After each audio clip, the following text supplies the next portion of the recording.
Confirmed. Wait. Yeah, confirmed audio. All right, we're good. Here we go. In 3, 2, 1.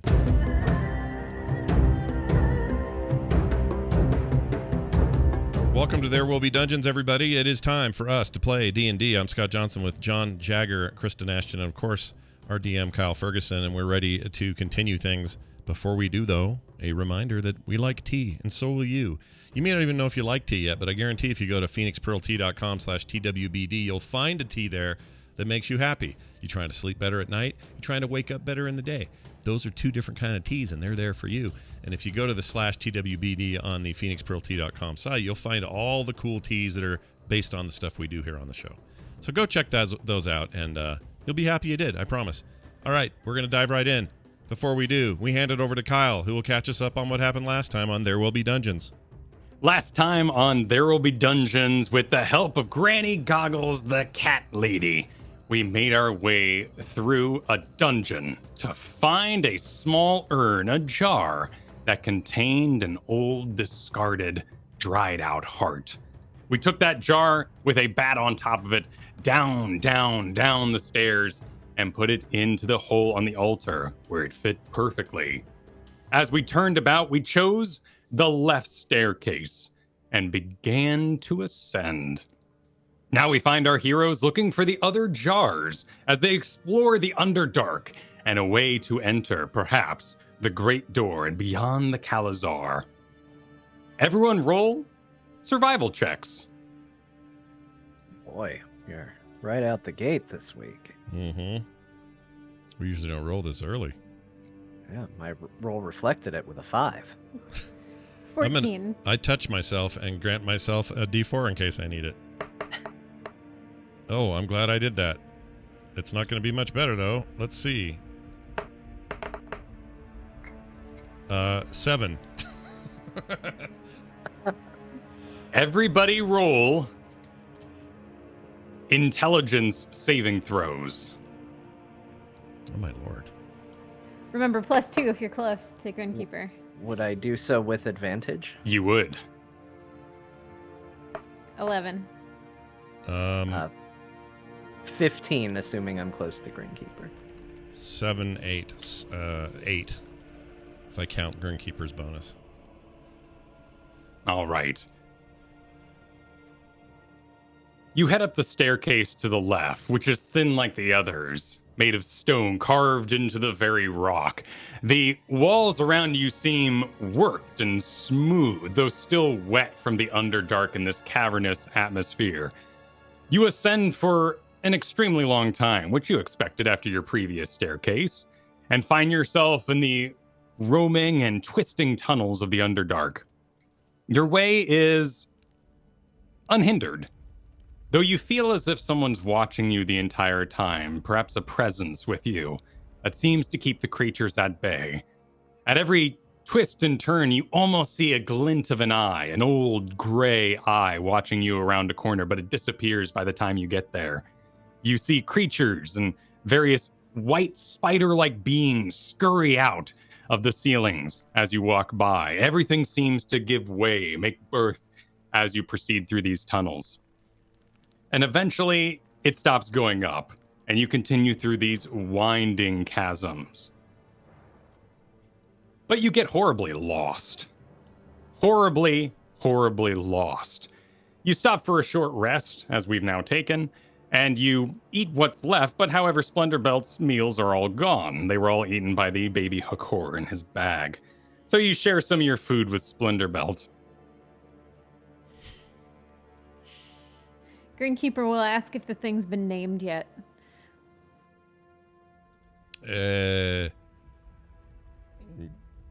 No. I have an idea, though. I was thinking perhaps this creature, name it after the mess it has made somehow. So perhaps his name is Scroungy. I don't know yet. I have to think of this name.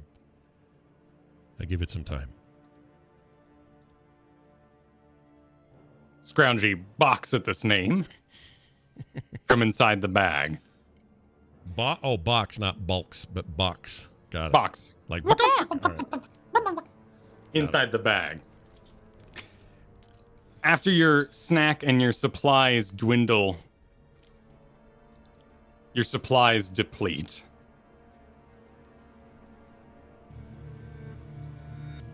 You decide to return to the surface. You're not sure what's overcome you, but you decide to give up. You head back to town. Down the staircase yet again, a grueling trip. Back up the main staircase, past the statue to dungeon level E, all the way back to the lift. You get divided as you do so, but each of you know the way. Perhaps concerned that the others are lost behind in the tunnels, you wait for a little bit, but you can't find them. So, as night comes about, as you can see from the mirrors above that reflect the light down the Gruber lift, and you know it's just not safe to stay underground during the nightfall, you head up individually, alone. Splendorbelt, you make your way back to the farm. So a sort of trance feels like it's overtaken you. You walk one foot in front of the other, exhausted, hungry. The creature in your bag still rustling about, chewing on a candle here and there. And as you reach the farm, you see all your workers lined up in front of you. They all stand, arms crossed, tools thrown in front of them.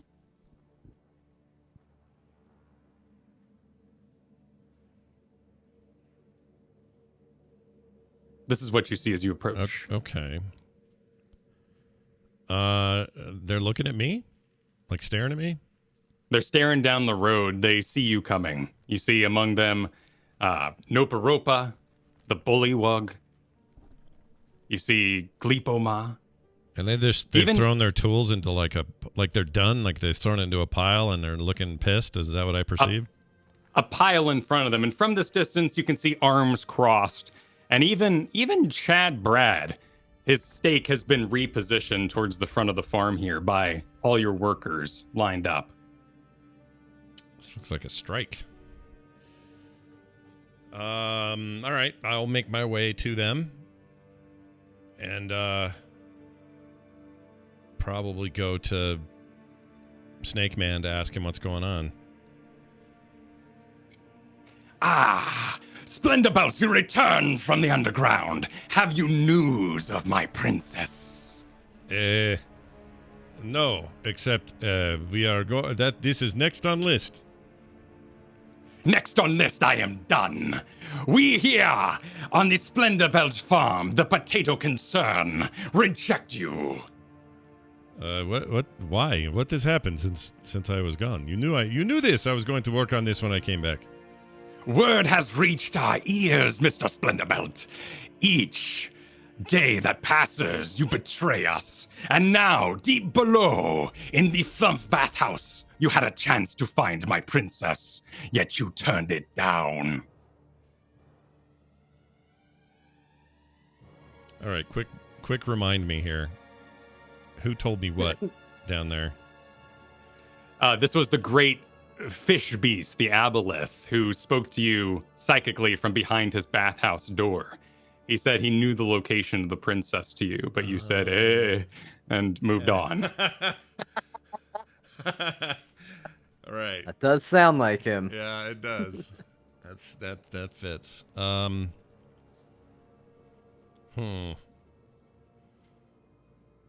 How I would ask, how do you know what transpired where we were? How do you know any of this? We don't all split about.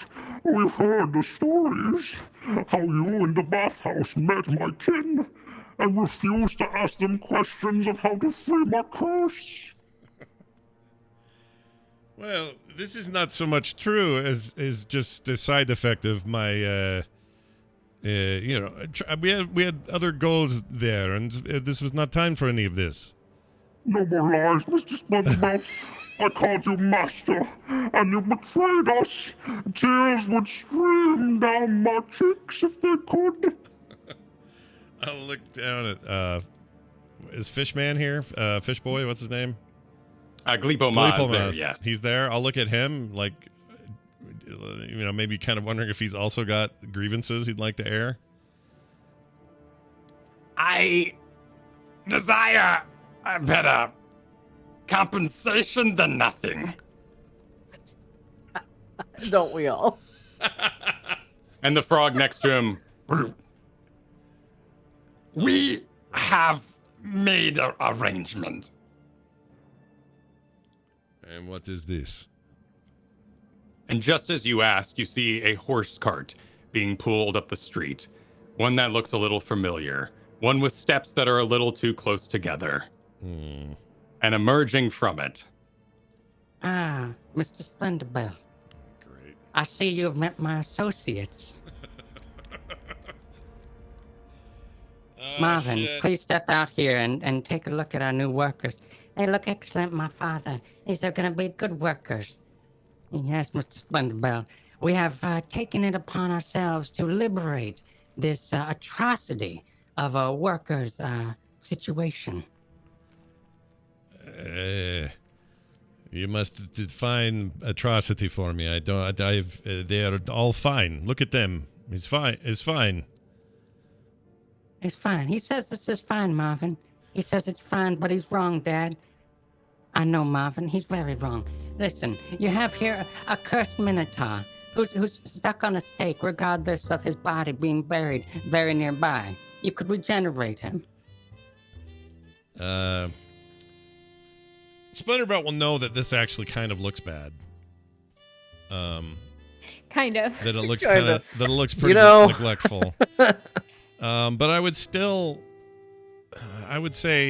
our deal was not for you to take this over and become, you can't do this. This is not the deal we made.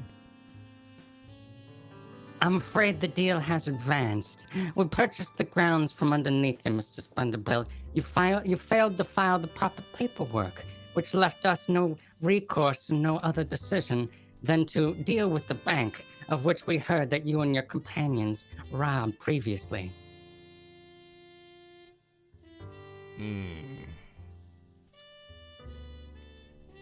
Trying to decide what Splinterbelt would do. His whole existence right now is to support this farm.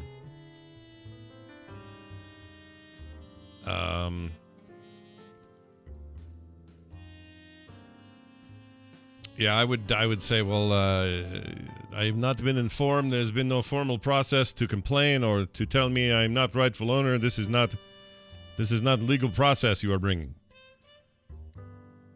Mr. Splendorbell, I'm afraid to inform you each one of these workers has a grievance against you that has been filed in the court of Atemur law. You will be subpoenaed and brought to justice for your lack of compensation. I say we end it here. 3 months, 4 months have passed since this charlatan betrayed me under the full moon. Dug ditches I have, planted potatoes, cut them apart, and no search for a princess has bared fruit. All right. I'm going to try something. I am going to cast Thaumaturgy and get real loud. And in a very big and booming voice, I'm going to go, this is not the proper way to handle this transaction. Arbitration is needed. Leave this place. Would you like to roll a deception, intimidation, or persuasion? I am definitely trying to intimidate. Okay. So let's intimidate, shall we? Let's. I will scratch the inside of my leg with my hidden hand to give myself a little extra bonus in case I need it with guidance, and I will now cast intimidation. Here we go. Come on, baby. Hold on. I got to roll a little more than that. Come on, give me a 94. Come on. All right, so 15.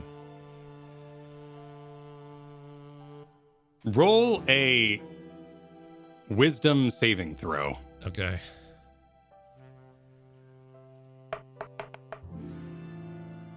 That would be a 14 plus a 4, so 21. John, Kristen, headphones off. Oh, shit. I'm in trouble. You holler across your farm, and as you make stern eyes at each one of your workers and the good wines, they shift slightly. Their form disperses for but a moment. And where they stand in the shape of humans and frogmen and Chadbrad, you see swarms of rats. Oh, jeez. All except for one. On the top of the coach driving the cart is a man wearing a full bucket helm and knight armor. He does not shift about, and he raises a gauntleted finger to where his lips would be and goes, shh. As soon as it happens, the shifting disperses and everyone returns back to their forms as you expect them. Nopa Ropa, the good wines, Gleepomaha, Gloop, and Nopa Ropa, if I already said the Chadbrad. Okay. And that includes the bad guys, all those guys. Not the bad guys. Everybody has returned to normal. And do I have any idea what I just witnessed? No idea. Except I got a wink and a nod from the dude on the cart.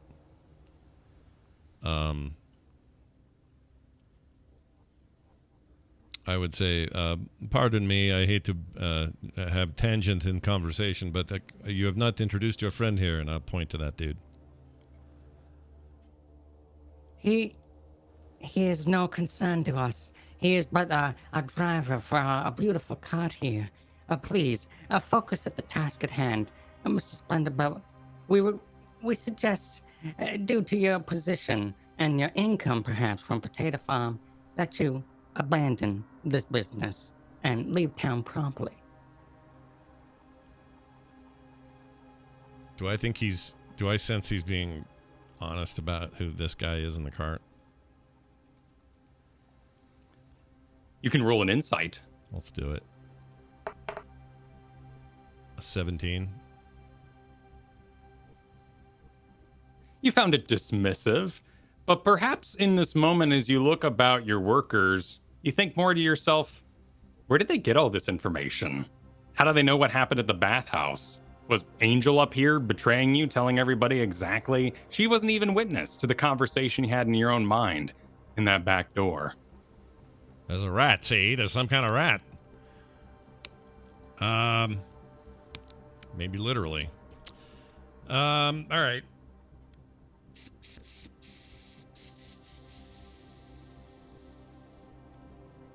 All right. Knowing the odds here, I have nobody there that's a quote unquote, ally, except potentially this guy on the wagon, but I don't know anything about him.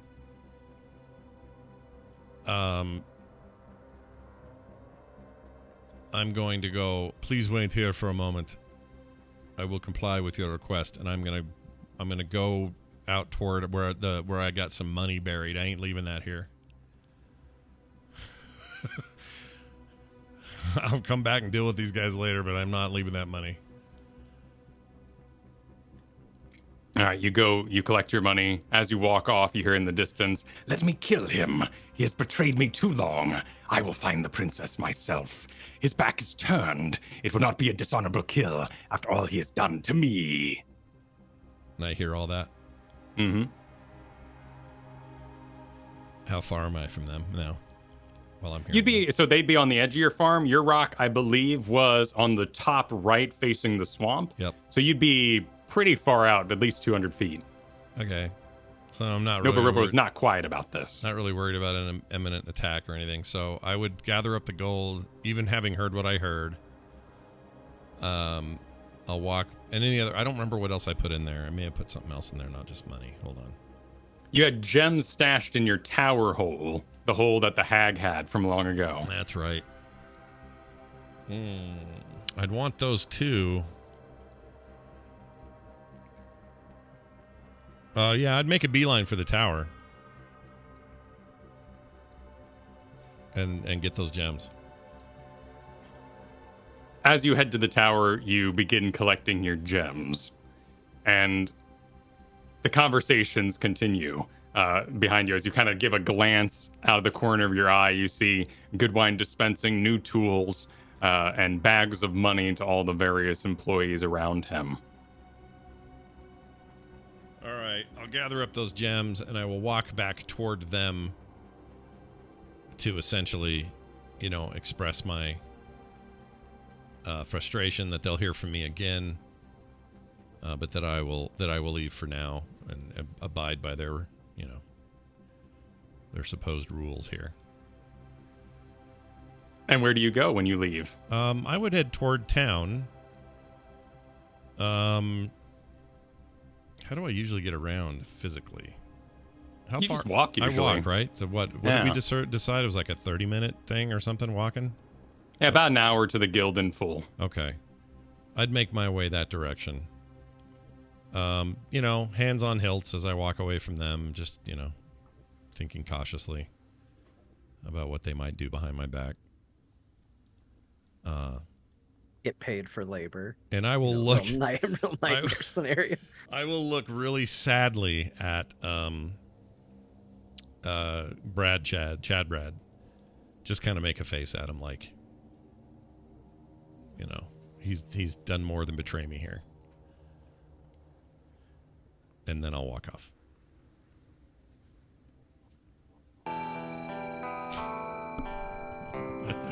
As you walk, everything fades around you until you're walking in a spotlight that just contains Crandall Splendor-Belt. Oh. It's like Final Fantasy's intro. We go now to Ko. Ko, you emerge from the dungeon, alone just as everybody else has. And you make your way back home. But as you walk, people whisper in the streets. They seem to point under their arms, under their shoulders. You see one, perhaps an old interview gnome that you once knew. Write a quick piece of paper, fold it into a dove, and it flies away. Posters seem to be hanging around, and they increase in number as you reach your home. And as you walk by one, you see your own face upon it. Ko, one-shot criminal. Wanted for attacking elves in the streets. Villain, it says below. Reward 10,000 gold pieces.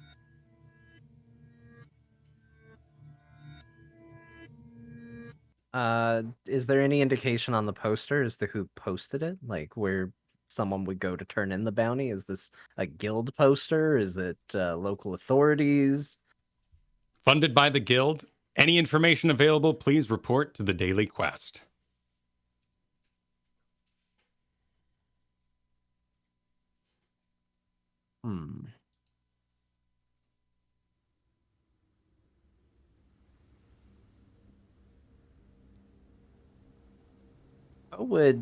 He lives near the guild, right? Like his house is very close by, right? Correct. You moved just to the west, northwest of the guild there. I would head to the guild. You walk into the guild. And he would take a poster. Okay, so you pull down a poster and head towards the guild. As you open the door, gasps move about the room, and you see Zoldar the Wizen sitting at a table with your wife, Anathela. She's crying. Poe would immediately walk over. His back is to you, and her head is in her hands, and she weeps. It is all right, my dear. It is all right. A villainous music box he used long ago to provide you with contact with the Khalizar. Ko would slam the poster down, and what is the meaning of this? Oh, and he jumps up and kind of places his hand to the nearby wall. Go one shot, yes. You are here. Of course I'm here. I haven't gone anywhere else. You are, and he makes a kind of rounding motion with his finger, under arrest for crimes against Atimer, for exposing your wife and others to the drone below. I have done no such thing, and I think you know it. And Ko would immediately manifest the psychic daggers in his hands, glowing red hot. There's no need for violence. Please, Anatha, please. Ko, how could you do this to us?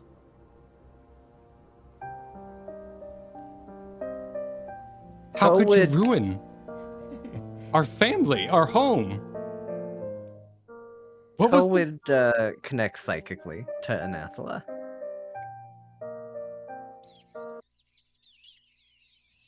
This is all you hear. There's no voice inside. Nobody's present.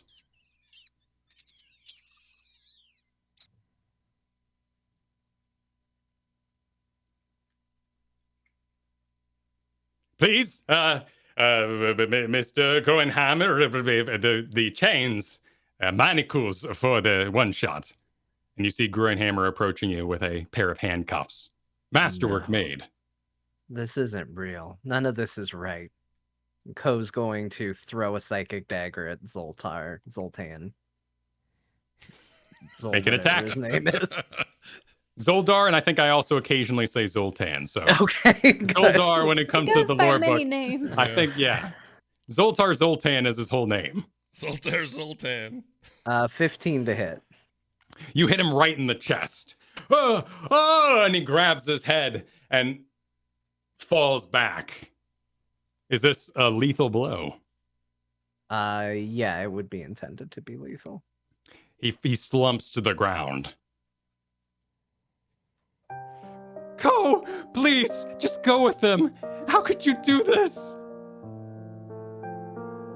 I need to figure out what's going on. None of this is right. And Ko would try and hold on, because the psychic whispers. Let me see. Do I have it without using the psychic points? No, he wouldn't try. He would be convinced this was fake, and he would leave. There wouldn't be anything additional. He's gonna. You turn to leave. You run past the other guild employees, Jimmy the Soup, also with a pair of manacles, and Helenar Clearstone, as you push her out of the way and run for the door. You're out in the streets.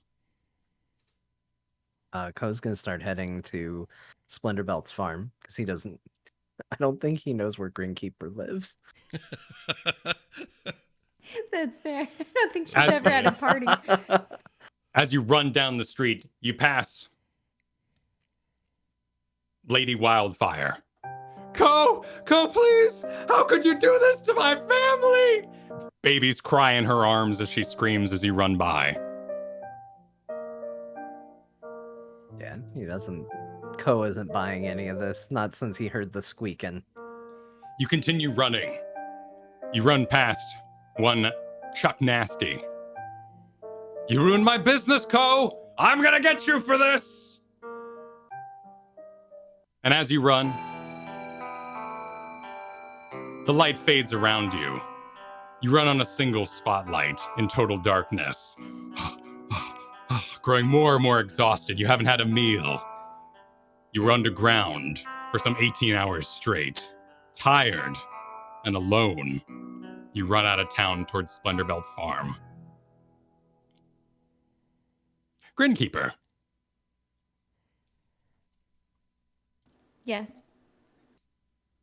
You find yourself back in the Loran base. You have been attended to by your ghostly servants. They are cleaning your armor and your weapons.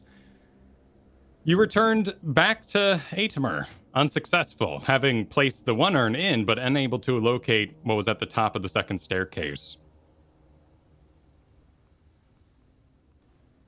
Carrie had a map, she remembers, so she's gonna wait for restocking of supplies and cleaning of her armor, and then she'll head to the guild.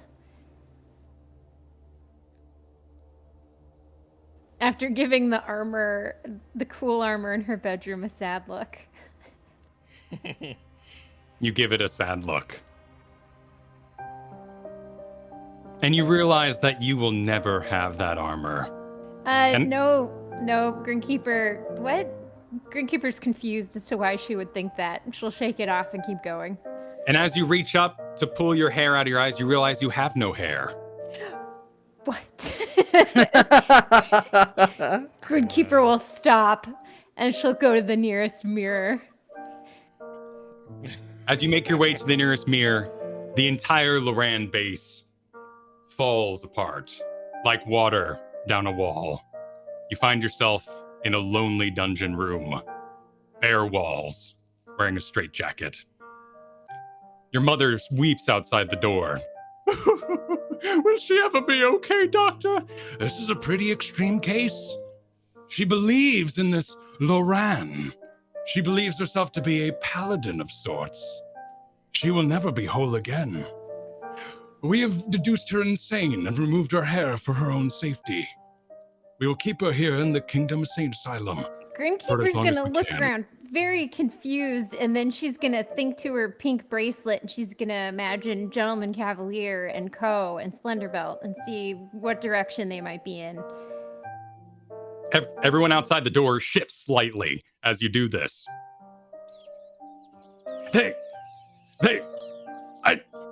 There is no such thing as the Gentleman Cavalier. Entirely made up by her own mind. She believes herself blessed by a goddess of love. She's gonna think harder and see if the shifting goes again. They are entirely made up. She's gonna think as hard as she can. Her brain's really gonna hurt. It's all. The asylum is true.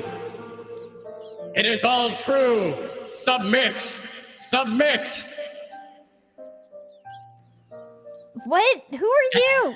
She'll call out. As you reach about looking for the mirror, you find the mirror on the ground, a mirror near you, a small mirror, one that you took from the Withers mansion, and you hold it up to your face and you see the back of your own head, as only that mirror supplies. And you see attached to the nape of your neck a rat. Gross. Has she broken the straitjacket? Gross. You sort of phase through it, shifting as it did. Cool. She'll go to grab the rat and then throw it across the room. You go to grab the rat, But nothing is there. There's nothing there. There is no rat. There is no rat. You are sad and alone. No, I'm not. Grinkeeper says out loud. We disagree. Okay. That's good for you. This one does not submit. She is immune. She is immune to the charms. A paladin too strong for us. Grinkeeper's gonna look around, seeing if she can find where the voices are coming from. suddenly you find yourself standing in a different place. We go now to Splendorbelt, who is still walking sadly down the road. Sir? Sir! A man is running up to catch up to you. He has his own spotlight. I'll turn to him. It's the knight from the carriage. You again. What is it? He has on his chest a tabard with a blazing sun and a great lance upon it, a horse kind of rearing in the background of that. Very good, huzzah, sir!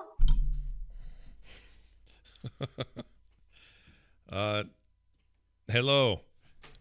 What do you need from me? Dost thou fare well in this place? No. The Ah. worst possible day I'm having. Prithee, come with me. Where? To freedom, yes. Okay, I will come. I will come with you. I thank thee for following, sir. Right this way. Okay, I'll follow him. He leads you through this darkness. And you find running in front of you. Now, I would imagine you anime style, but I'll give you a moment, John. Because I see you running down the street with daggers drawn, arms back, but that's, up to your interpretation. So you're running in your own darkness here. Yeah. I mean, we're doing a slight Naruto run. Maybe Excellent. not overly so, not a 90-degree, but, it's on the verge. You spy a beam of light out ahead, and you see two figures. Splendor Belt walking with bags jangling, filled with money. And a knight in a bucket helm with heavy kind of cavalier style, those sort of mitten gloves, and the tabard I just described. Splendor Belt? Is that really you? Yes. Why would you say this? Splendor Belt is still sort of not... he doesn't have suspicions that he's being manipulated or whatever. He's just having a really bad day, so... Ko is going to connect to Splendor Belt and this guy psychically. See what he hears. You do so, and you feel the familiar mind of Splendor Belt and the mind of a man you've never met, but you immediately know him when you touch his mind. His name has been told to you before. You've seen his statue. You've seen his markings around this place. It seems to be one Radiant Lance. Okay. I definitely think you're real then. I don't know what's going on. I cry you mercy, sir, but we are trapped. Yes, that's what I was about to say. I think we're trapped somewhere. I'm happy to find you each, and I prithee stay calm. Are you Radiant Lance? The very same.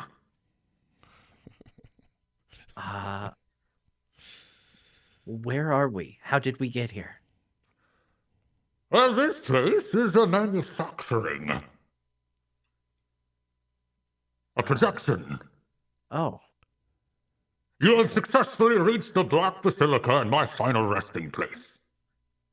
Oh. Wait, you're dead? Oh, very. Then how is it that you are here? I cannot leave this place, for I live inside the mind of...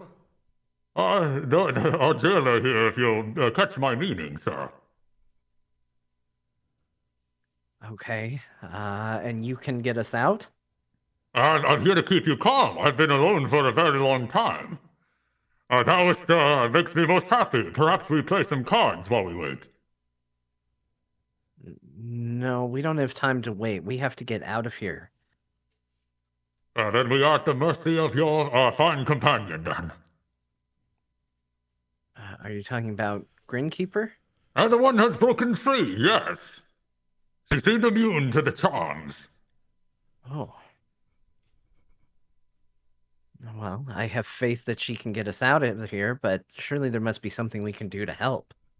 You can attempt to break it yourself, but I have never seen it since. But I'm afraid I cannot join you on the other side. Some 150 years have passed since I first arrived, and I would be withered and dead in that place. Do you have any idea how we would go about attempting to break it? I've tried many things. I've seen travelers and adventurers come and go. Well, apparently knowing that it's fake doesn't get you out. And I have a feeling we could just run and run and run, and it wouldn't necessarily get us anywhere. If this is all in our mind,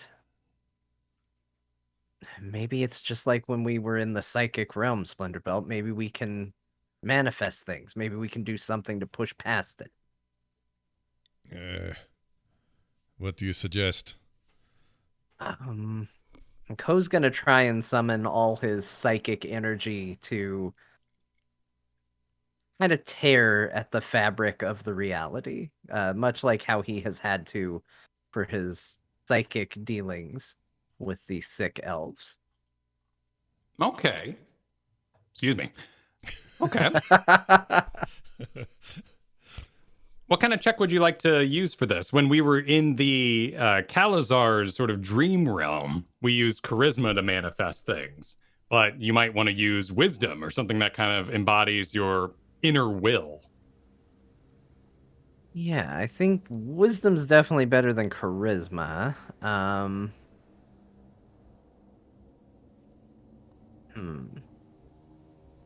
Maybe perception to try and peer through the illusion, see it for what it is, and tear at it. Okay. Try that. With a 26. You look all around in the darkness, and you see shadows. You pierce it slightly. You see almost like a combination, a wasteland. Atimer destroyed, but Splendor-Belt's farm kind of sits on top of it, his tower, in the middle of the city. It all doesn't make a lot of sense.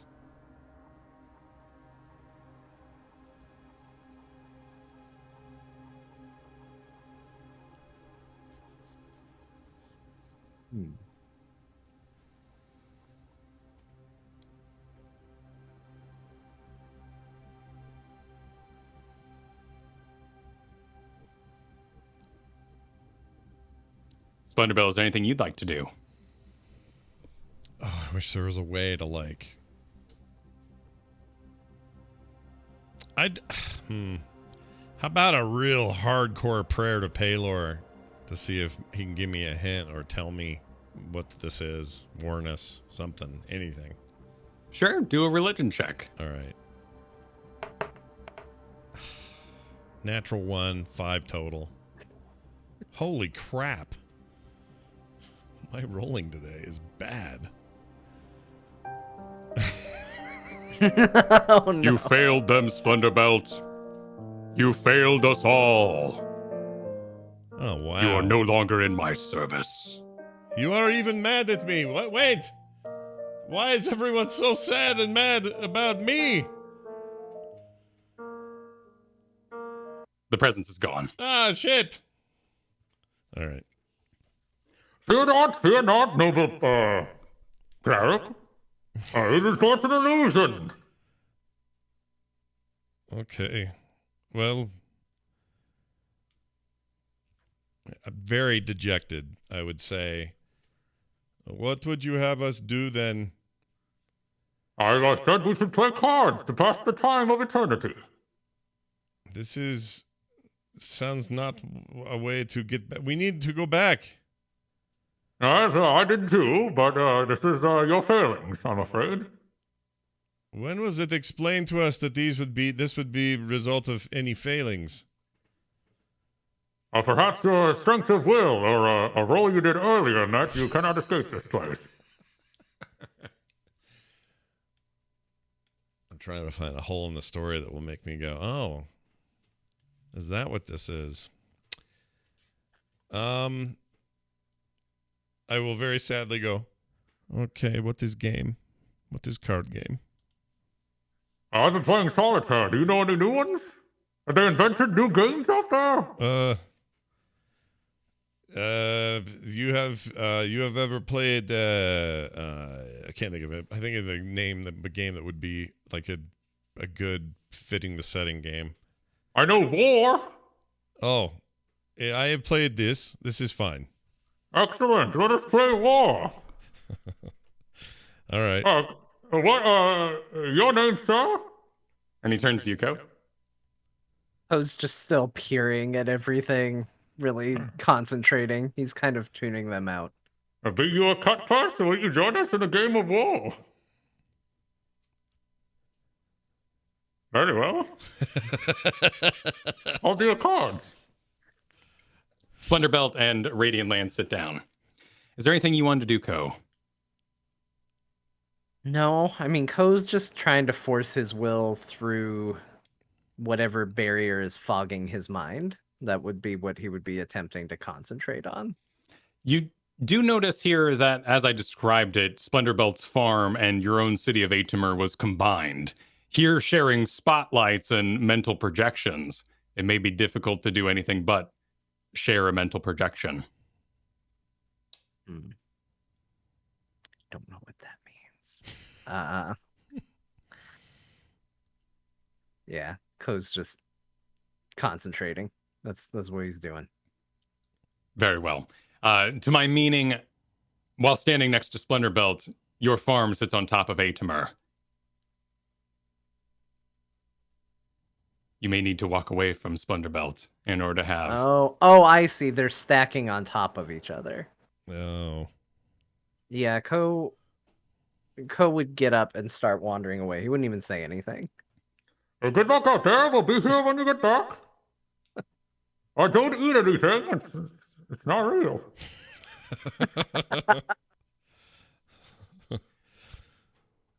Your move, sir. You head back towards Atimer. It's changed. As you enter over the bridge, it collapses behind you. Black sand blows throughout the streets. The wells, every bucket, every raindrop is full of black slime. Walking by you is a long chain. Everyone's in manacles, being moved. Up where the Crypt of Cord once lay, you see a great quarry. All your guild members, your family, the wildfires, all work digging limestone. You see the flumps carrying buckets back and dumping them into troughs. All the while, those thin, gaunt, mummified beings you fought below stand in their gray helmets with their psychic spears alit. And they point and scream and they whip those that walk by. And above you, a great flying pyramid that shadows the entire city.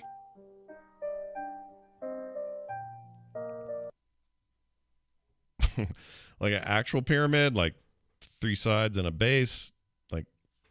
Well, 4 sides, but yeah. Oh yeah, 4 sides. Hold on, I gotta see it in my head. Yeah, you're right, 4 sides. Oh man. What are you talking about, though? We're playing cards here. No, sorry, this is me asking.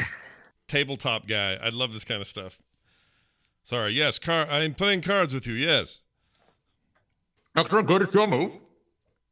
All right, I'll play a move. I don't remember how to play war, though. Oh, you just, as I remember it, you just take cards off the top and whoever wins, wins, and you keep getting a stack or something like that. Oh, all right, well, I'll be doing that with him for my turn. Go. This is what you see. All right. Ko's and is everybody at this point just ignoring Ko? He's like a ghost moving through this town, just witnessing it? Basically.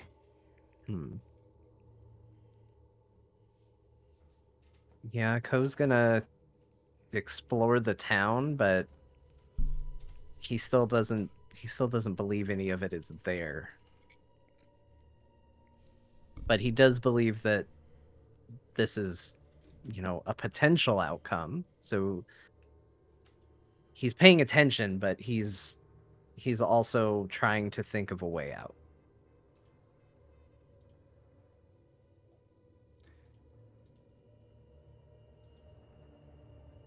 We go now to Grinkeeper. Grinkeeper? A rat hits the wall, smashes, and slides down it. Is it dead? It appears dead. She'll go over, turn on her great sword and give it a hit just to make sure. As you turn on your great sword, you illuminate the room around you in 15 feet. You give it a smack, and as you do, you see a tendril slither back across the ground into the darkness. You find yourself in this great temple-like room. There are columns 10 feet wide that run up on either side and go down a long hall. You can't see where this slithered off to, but you did take note that what may have looked like a tentacle at first was instead A rat biting a rat's tail, biting a rat's tail, biting a rat's tail. Gross. Okay. All right. So no more rats around, or are they just kind of watching from the shadows? With your passive perception, it seems there are no rats in this immediate area. Cool. She will hold up her arm that has the pink bracelet on it with the loose end, and she'll think of Ko. You see a shimmer of pink light out ahead of you in the darkness. She'll run that direction. As the light sheds across the ground, you see Ko laying on the ground.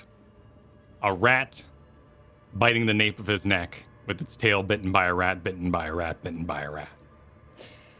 Before freeing Ko, she will follow the rat trail and see if she'll follow it a little bit, not too far, but just to see if it goes anywhere specific. As your light crawls across the ground, you pass Splendor Belt, who's also on the ground, holding both maces. His neck bitten by a rat, bitten by a rat, bitten by a rat. And as you walk further deep, you see a full-bodied armor set laying on the ground with a rat bitten by a rat, bitten by a rat. And as your light crawls further, the tendrils of rats angle upwards. And you see a great floating, swarming mass of rats. Each of their heads has an exposed brain. And it blinks different colors in this hypnotic drone and tempest of colors that spin around. And they light slightly the walls around them like Christmas lights dragged across the floor. And as you approach, you hear, She has escaped! She has escaped! Approach us! Gridkeeper's gonna look very confused because she's never heard a rat talk before. But she'll approach. as you walk forward, your light illuminates this flying mass, 10 by 10 mass of rats that all flow and congeal on top of each other, their tails intertwined. And as they speak, each time it sort of hits a consonant or a vowel, it blinks a different color and blinks and vibrates with the words it's saying. Immune she was to the old rat.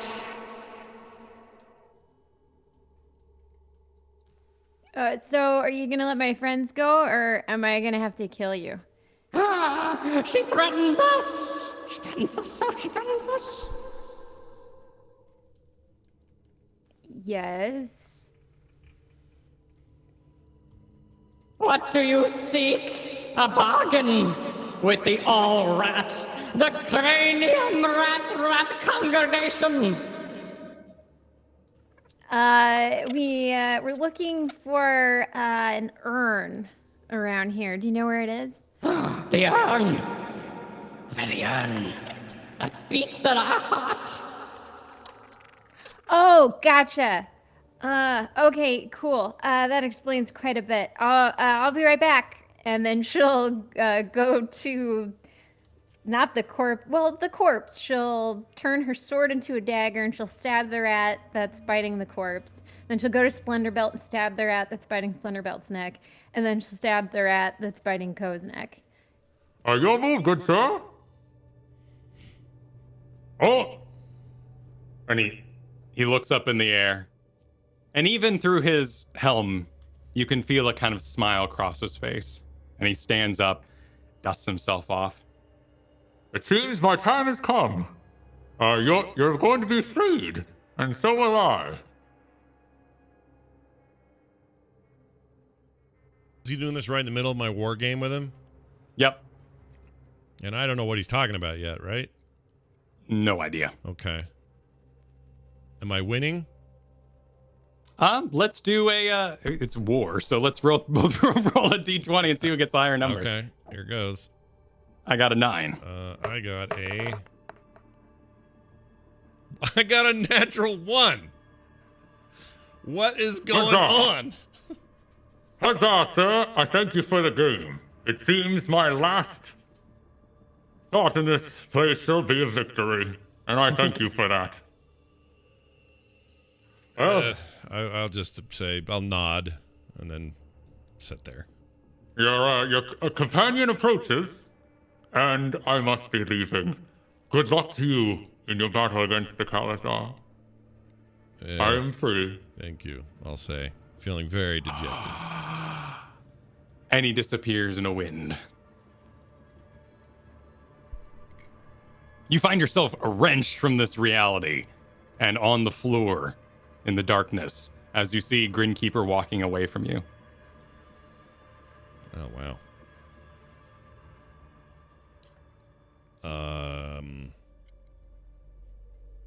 I see. Do I only see her?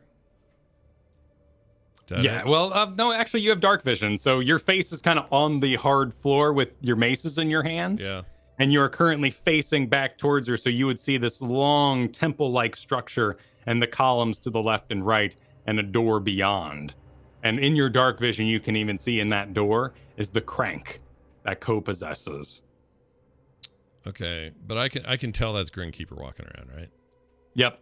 All right, in that case, I would attempt to get up. You push yourself up and you hear a great squeaking and squealing behind you. Co, Yes. is there anything you'd like to do before you are wrenched from this reality? No, I imagine by this time Ko's just kind of running through the streets, just looking at everything. He's probably thinking like, okay, well, if this is a construct in my mind, let's see how advanced it is. And he's just trying to move places quickly to try and see if he can overload it. You test some things out as you run. You flip up a rock that you've never looked under and you see nothing. Absolutely nothing. You open a window that you know you've never been inside of the building and you see nothing. And as you start to play with this reality, you feel it ripped away from you and a pain on the back of your neck. Oh, Grinkeeper immediately standing reaches over you. for it. Grinkeeper's a real pain in your neck. Huh? Grinkeeper, did you get me out or? Yeah. Are you both up? Am I up with my natural 1? Oh, that was for war. You're good. Oh, yeah. right.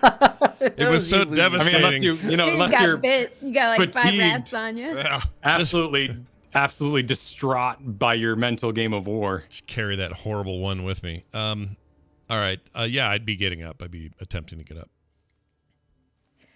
All right, cool. This is what I know so far. And then she'll turn her dagger into the two-handed sword.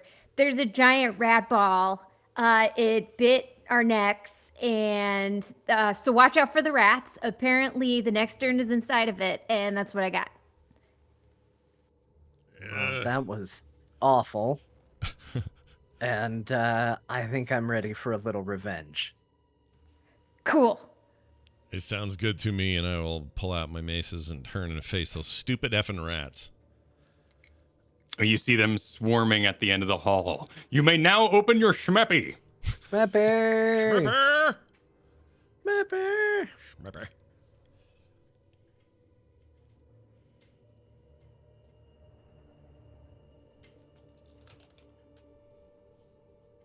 I seem to have. There we go. Lost everything.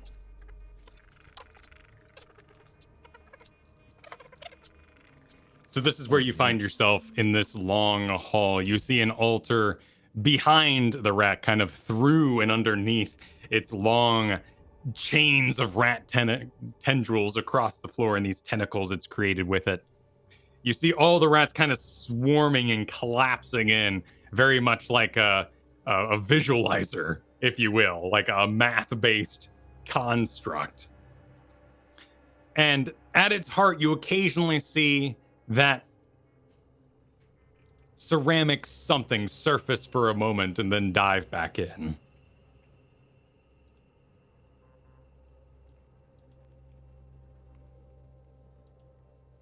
Cool. Grinkeeper's going to start walking toward the rat ball. Yep. Oh my Code's gonna Gosh. kind of flank her. I He's not happy. I would intuit that and get behind them, move with them. You pass the armored body on the floor, which lays silent and still. Let me ask a technical question. Does is his name Lance, or does he have a lance? Like, what is that deal there? His name's Lance. That's the cleverness of his name. Yeah, but you'll just have to We'll wonder have to because investigate. Maybe after Should've we asked deal in the with moment. this rat. Yeah, I should have. That's fine. I'll meet Lance later. In the afterlife Sir Lance later. for their rematch at war. Yeah. Hold, adventurers! A deal we can strike. says the rat ball. Oh yeah, he said he had a deal. I didn't find out what it was though. I just found out he had the ceramic in there, and well, that was it. I figured we'd kill him. What kind of a deal? Sorry, had to play it. That's not even the good one. This is the one you want. What kind of a deal? That's from Bloodsport. Okay, that Big sounds end of more the like deal. Splendor Belt. You got a slightly different voice and asked that question. Well, I would hold back there and wait for whatever this confrontation is to play out before I do anything. Does anyone say anything? You used images of my family against me, and you want a deal? You better talk fast. The old rat fears the adventurers above. Here we conglomerate. Together we have power. We used images of your own mind and your own weaknesses. But we wish to live this day. We wish to go on. You may have the urn. And the urn kind of disgorges from the rat pile a bit and sort of sits on a pile of rats in front of them on a sort of pedestal of its own construct. You see that it is in the shape of a hooker on top. The golden face, much like the bat before. Those guys again. But we keep what's inside. For you seek the key, and the key alone, not its contents. Wait, what do you mean its contents? Inside is an organ. An organ that gives us the rat conglomeration power. So you want to keep a part of the Calazar? The very same. I'm done listening to this deal. And Grimkeeper will start going to the rat ball. Unless someone stops her. You warned. Our challenge rating is immense. I don't know what that means. Wait. We desire. You And are have you to rolling give it? the brain. Are you attacking? She'll say you give up the thing and the brain or you die. This deal is not struck. Initiative! After the break. Oh. All right. Now we gotta wait and see how it goes. All right, we're gonna take a quick break. When we come back, we'll resume things. So come back 8 or 9 minutes, everybody, and we'll see you then.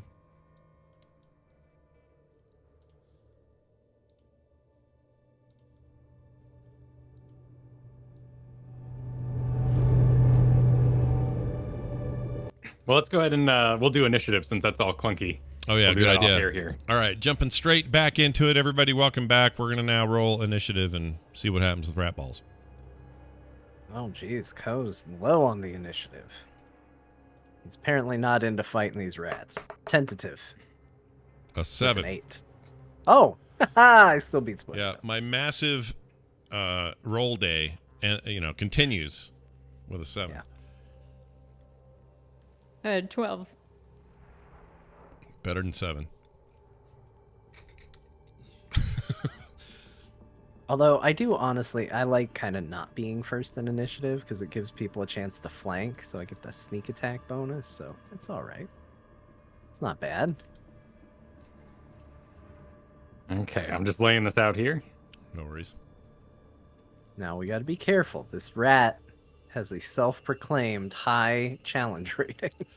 Yeah, he was quick to mention We that. know it because he said it. Yeah. Which makes me think we should have maybe checked Lance out. I mean, someone could do that on their turn. Yeah, they could. But I don't know why I have this sneaky feeling that there's something about Lance that will get well, we should check him out, but not with rats right there. We'll deal with the rats, then we'll take care of Lance. All right, everyone's got their schmeppy positions. Schmeppe. Yep. Then let's do it. There you go, chat. There's the schmep. Who won that? Oh, wait, are we recording? Yeah, we're good. We're back. Oh, I thought we were rolling off air. That's why I've been like all casual. No, you're good. Oh, well, then I'm rats! We are the all rats. Grinkeeper, you're up first. The all rat is before you, cycling in on itself, its long ratty tendrils laying on the floor, whipping about. Cool. She's gonna open up this battle with a little lightning javelin action. Ooh, she knows what's up. Yeah. And that's a roll for me, correct? For the lightning damage. Dexterity? On hit or DC 13 dexterity save for half damage. Okay, I'll be taking half damage today. Oh. That's awesome. 14. I would like to also be taking half damage. Excellent.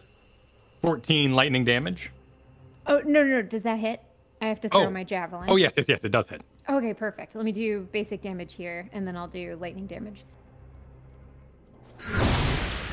That's the sound of Okay, it will so make. 14 piercing. Oh, nice. Yeah. 14 piercing.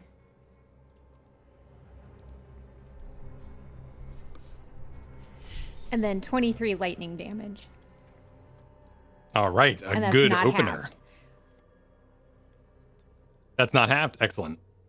I'm on the halving.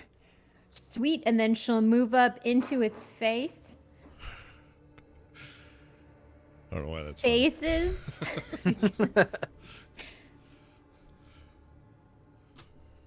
and Many cast faces. Compelled duel.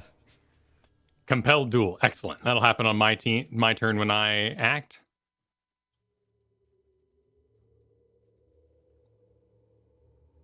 Or do I That's roll that it. now? Oh, a wisdom saving throw. Okay. Or it's a bonus action for me? I don't know, actually.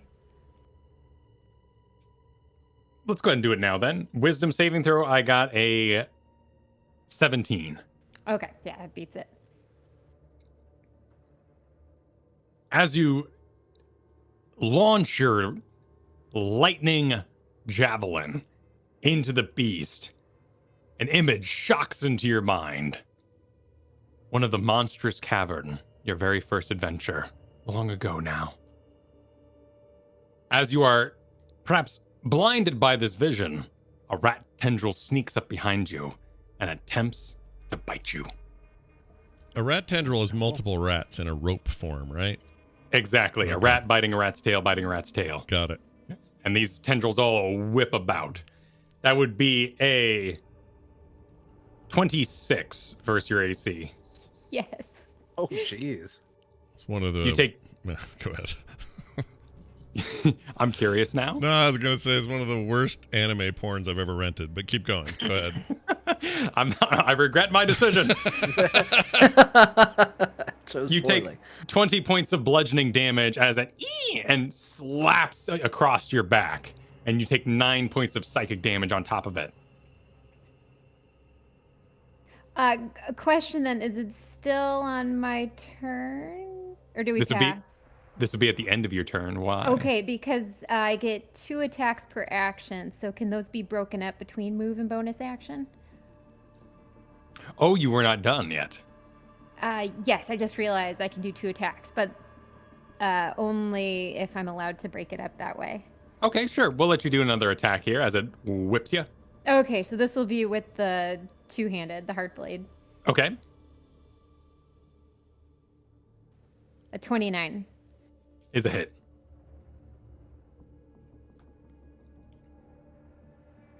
And that'll be 10 damage. So you stab your blade up into the huge pile of rats, and it pierces them like a shish kebab as you pull it out. Of course, being made of energy, they quickly slide through, and you hear, No! Trixie nippy nipples! Grinkeeper's gonna cock her head to the side, very confused. the rats hit the ground. Hit the red light district of the All Rat. Ko, it's your turn. You took 29 points of damage, Grinkeeper. Make sure that happened. Excellent. I got Ko, it. your turn. All right, Ko's gonna move forward a little bit, not too much, but a little bit, and then he's going to manifest his psychic blades and throw them for an attack. All right. The first one is a 14. Is a hit. Nice. Ooh, look at that. It's a big pile of rats. Yeah. That's a You big probably pile get of more rats per hit, or no? How No, does that work? Okay. Yeah, exactly. You're hitting multiple rats, but if only I'd put each one in a tiny suit of armor. But then Damn you'd have to track all of their AC, and what a pain. 24 psychic damage for the first strike. All right. And then a second dagger goes out to hit with a 21 to hit. Hit. And an additional 8 psychic damage on top of it. As you throw these daggers, these psychic daggers, into the beast, it flashes with each hit that is performed. Flash, you see the Crypnasium and yourself running around in circles. Flash, you see yourselves climbing up the wall trying to escape the Gricks, which are eating Splendorbelt's backpack. And as this happens, a tendril of rats sneaks up behind you with a 21 versus AC.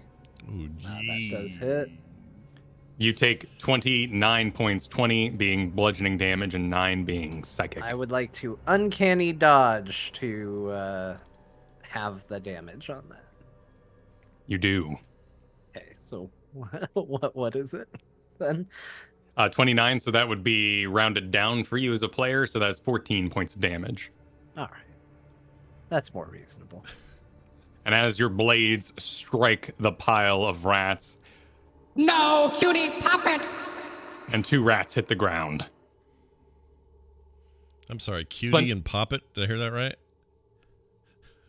Splendorbelt, it's your turn. I want to know their names. All right. Okay. Well, we've kind of seen what's going on here. I'm gonna stay back within range of things for the moment. I'm not gonna move yet. Is what I'm trying to say. And I am going to cast. Let's see. Is it? Oh, do I have to touch her though? Hold on. No, it's within my range. Okay. So I'm going to get within 30 feet, which is what, about this, I think? Do I have that right? Let's use our measurement tool. You are currently at 45 feet. All right. Pull me in within 30. That's there. Whoops. There. Perfect. Okay.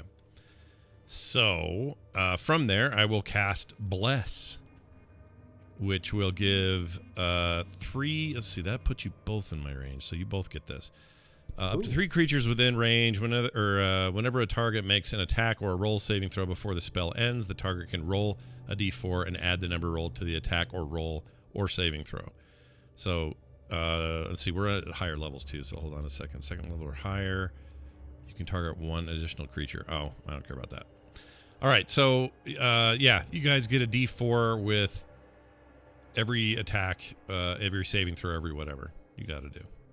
Cool. Nice. For 1 minute concentration. Yep. And I will start concentrating now. And that's my turn. All right. Oh, would you wait, like I'm to pulling spend out a the. I bonus- forgot. I'm going to get my psychic blade. I totally forgot. Or not my psychic blade. What the hell's it called? My brain hurts today. Spiritual weapon. Yeah. A rat bit me on my brain. The spiritual weapon. Sorry, we're going to pop that. Bork. And he can attack this turn, right? We determined that last time? Yep. Okay. So here's to hit. A natural 1 for 8. It spins through the air and misses Y. My gosh. Not Wait. that big a pile of rats. How do I have... What, is that my third natty 1 today? Is that would that be affected by your bless? But it's a spell, and it's the blade, and the blade isn't blessed. The blade isn't, but the spell is. Right? When I cast it. Well, that won't help me anyway. It's still technically an attack roll, right? Yeah, I still have. It is an attack roll. Let's see. What is There's definitely a. What level's the spiritual weapon? It's level 2. This is I'm casting it at level. Oh, that was an accident. Hold on, I didn't mean to do that. It's okay because I didn't roll anything yet. I am casting it at level 4. You make a melee spell attack. Whenever the target makes an attack roll, yeah, I'd say you can bless this. Go and give it a bless and let's see what happens. All right. Oh, I guess I should have thought about what blessing works. Hold on, or how it works. Because I haven't used bless. What does bless give me? A D4 to roll. No.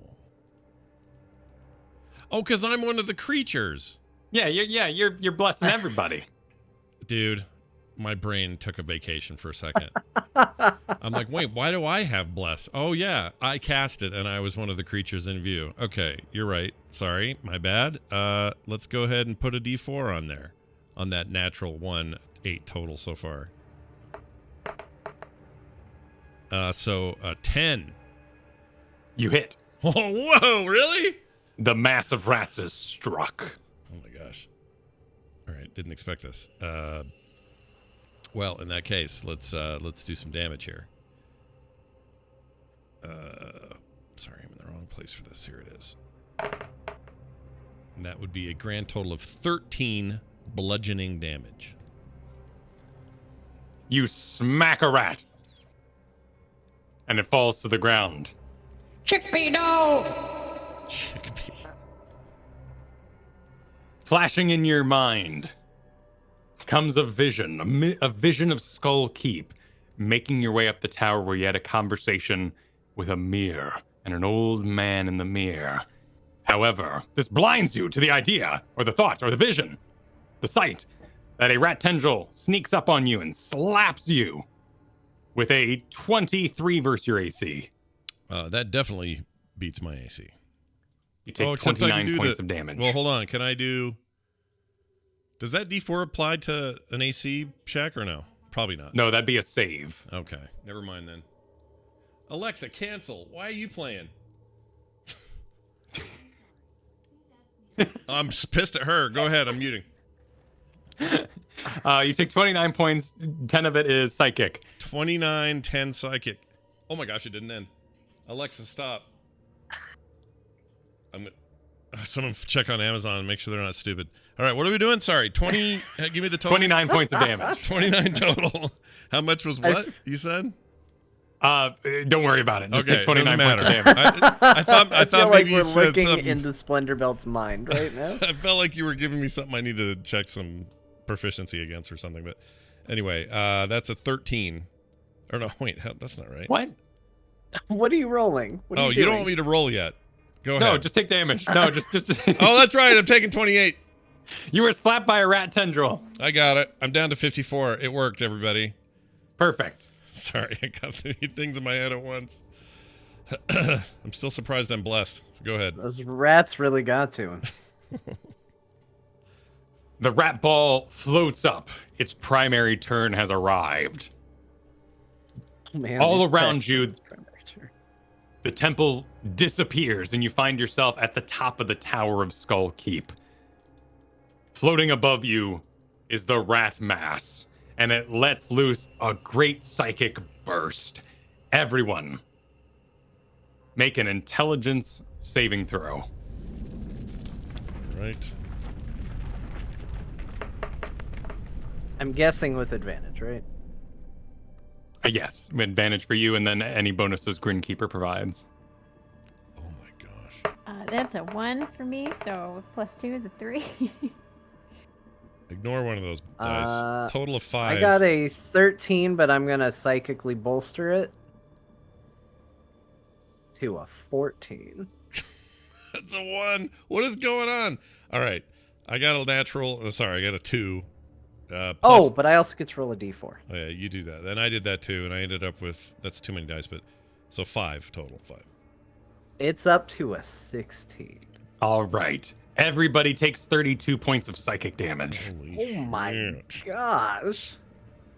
I'm assuming I failed then with the 16. Yes, you did fail. Well, hey, I don't use a dice, so, little gifts. 32? 32 points of psychic damage. Wow. Okay. For the purposes of our battle, I have phased out the ground that is not at the top of the tower. Okay. And you find yourself at the top of that tower in Skull Keep. Grinkeeper, it's your turn. It's just draw distance. Can't see the bottom. It's an N64 game. All fog. Yep.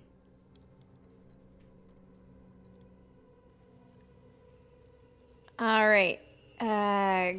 Grinkeeper is going to look at Splendor Belt, give him a nod that she trusts he's going to keep them all up through this, 'cause this is pretty hard. Yep. And she's going to decide to attack this turn. She's going to cast Branding Smite first. Okay. Bonus action, correct? Correct. And then Cool. she'll move in for her 2 attacks. But Branding Smite only works on the first. Or the first one to hit.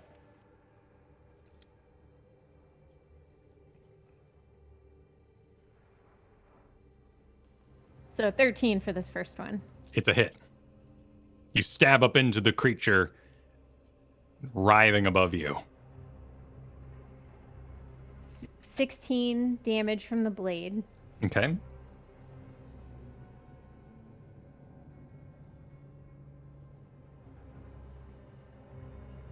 And then 5 holy damage. All right. Your second attack.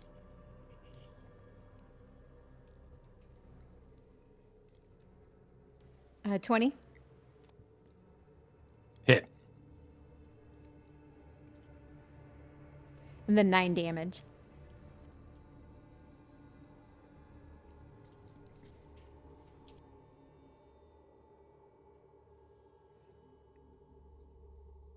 So with a, is this like a do you do like a grab in the center and then kind of hoist up, or are you slashing above? She's trying to hit the tendrils, so she's kind of shaving the sides. She doesn't want to hit the urn. She knows it's in there. Very good. You attack and you swing at the beast. No! It tickles! Pickles! Popcorn! As rats fall down around you. And with your first hit, you find yourself in the guild at the All Bronze meeting back there in the room, except for instead of Cassius giving the presentation, the All Rat spins ahead of you. The second hit, you find yourself down the well. You see the hook horrors staring at you around the corner before they charge. The tendril swings at you with a natural 1. Can she duck and it hits itself for 30 points of damage? No, but That's what flashes through its mind. but what I will do instead is, you said you were attacking at the tendrils, yes? Yes. So the tendril swings at you, and with a natural 1, it's cut off. And rats fly across the ground like a great heavy rope. Awesome. Ko, it's your turn. All right. Ko is going to throw some more daggers. That's what he's going to do. That's what he does. That's what he brings to the table. 12 to hit. is a hit.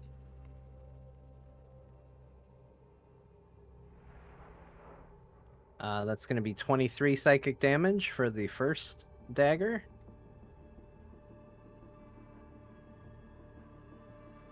Second attack. And 14 to hit, and Hit. an additional 7 psychic damage. An eagle. Yep. In the form of an eagle. Yep. The a hawk. dagger flies Just- out. Avoid emails. I know a hawk and it's all made up and Right. bald eagles. Still, we know what you We're all meant. good. Some sort of bird. We're all good. Yeah, ferocious prey style bird. Done. Mhm. One of the You know free. what? Actually, you know what? Can I try something different? Can we Yeah. remove the 7 damage and I call an audible on my offhand strike? An audible? I would like to attempt a telekinetic shove on the urn inside the creature. Because they said that's what's controlling them, and I have an attack. They have to. It's a 12 strength save on the part of the creature. And I use a telekinetic shove. Oh, it's a creature. Those aren't a creature. Never mind. Oh, you'd be shoving an object inside. Yeah. Could have creatures into the object. Maybe. If you knew where it was. Yeah. Rules as written though, if you pushed creatures, the rats into the urn, which is on the back rats, they can't enter each other's squares, so it wouldn't go anywhere.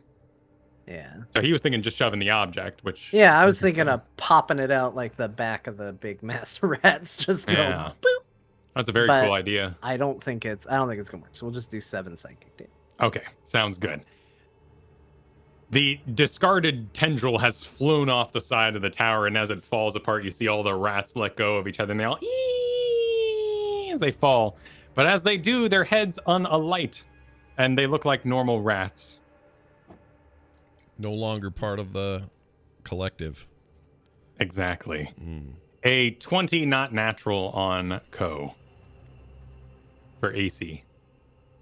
Yeah, that's gonna hit. 29 points of damage. Let's have it again. Oof. You do so.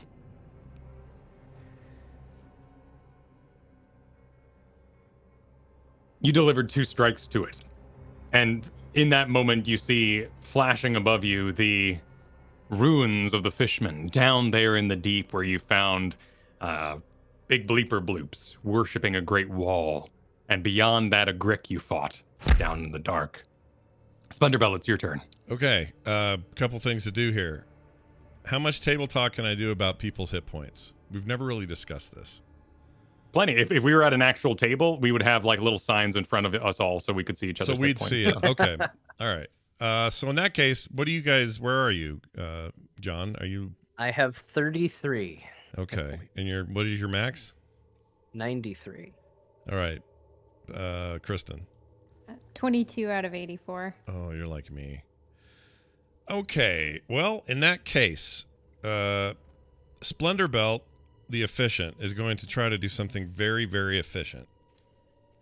He is going to use a feature of his that will allow me to heal everybody for 50 points each. Can I only... Okay, divide the hit points among them. That's what I want to do. Here's the question, though. Can some of that apply to me, or I don't know if that's how Channel Divinity Preserve Life works. Yeah, it's So as an action, you present your holy symbol and invoke healing energy that can restore a number of hit points equal to 5 times your cleric level. Choose any creatures within 30, so that's you included. Divide those hit points among them. This feature can restore a creature no more than half its hit points, though. Oh, no more than half? Oh, But it's still a big group heal. Is It kind of the is. idea. Yeah. It is, and it's Getting us still even to half. it's still would mean good. We get but another round. yeah, yeah, I'm gonna do it. I'm gonna heal them all for this moment, and it will heal them Cool. for whatever what'd you say, half? I guess, or no, 50%. Yeah, so let's do the math. So you get how many points total? Let's see, it's 50 total. Okay. So I'd need to divide. Well, I guess 25. I'm more interested in keeping them up at the moment. I'm fine. I have other ways. to deal with myself. So I could take 13 hit points to get me to half. It would Okay, take perfect. 13. I How many did for- 20. Doesn't say I have to do it evenly, so yeah, I could break it up. If Exactly. yeah. So that's 33 spent. So you all can take that, and there'd be 33 left over if you want some Splendor Bell if you're below half. So 33 spent, divided in which chunks? What did I give myself for that? So you would have, this would be 17 floating around still that you could spend on yourself if it takes you not above half. Yeah, it won't. I'll take the 17 that's floating around. That puts everybody else up whatever points Kyle just gave you. Well, that's not as high as I'd hoped, but yeah, there you go. Little Healy McReely there. Nice. And then I would probably do a quick movement. Hold on, that sounds wrong. I'm gonna grab my character here and move him just back, 5 feet.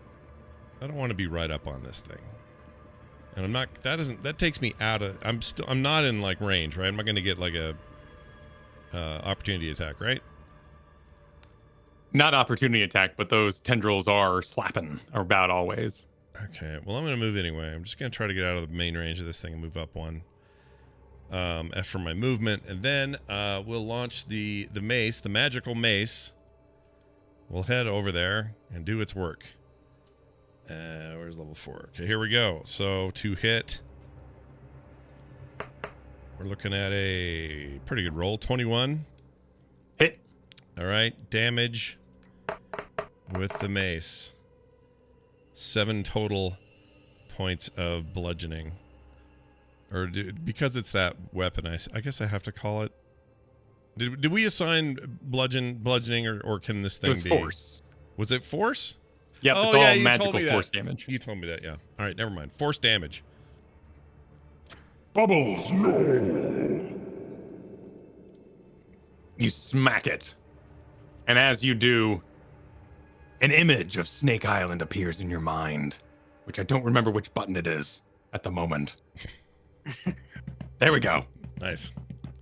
You see the anathema, the great coiling serpent pile of snakes ahead of you, making one giant snake. It blocks your vision as a tendril swings at you with a 13. That does not. Are you talking to me still? Yep. Okay, just making sure. That does not hit. All right, then it misses. Whiff. Okay. So I've already done sword. We already did damage. I think that's all I can do. So end of turn. Excellent. The rat once again, the all rat once again pulses in the air and it teleports to the center. The keep tower dissolves around you and you find yourself in the tent at the Hopper wedding. Each pillar around you instead now appears as a dinner table there at the wedding. And halflings laugh all about. And Mr. Goodwine taps his cane as the music plays. But the All-Rat is in the center of it. And it once again unleashes a mighty blast that resonates forth. Intelligence saving throws. Well, come on, be a decent one this time. 21. Did you say wisdom? No, Intelligence. Sorry, my bad. Well, it's still a D7. 4. Or D3. I can get it up to a 21. What? How? That's great. Well, you blessed me. Oh, yeah, I blessed you. Shit. I blessed myself, too, but I keep forgetting. All right, so what was it? 27, you said? 21? What was it? I was a 21. Oh, 21, okay. Grinkeeper Co., you take no damage. Ooh.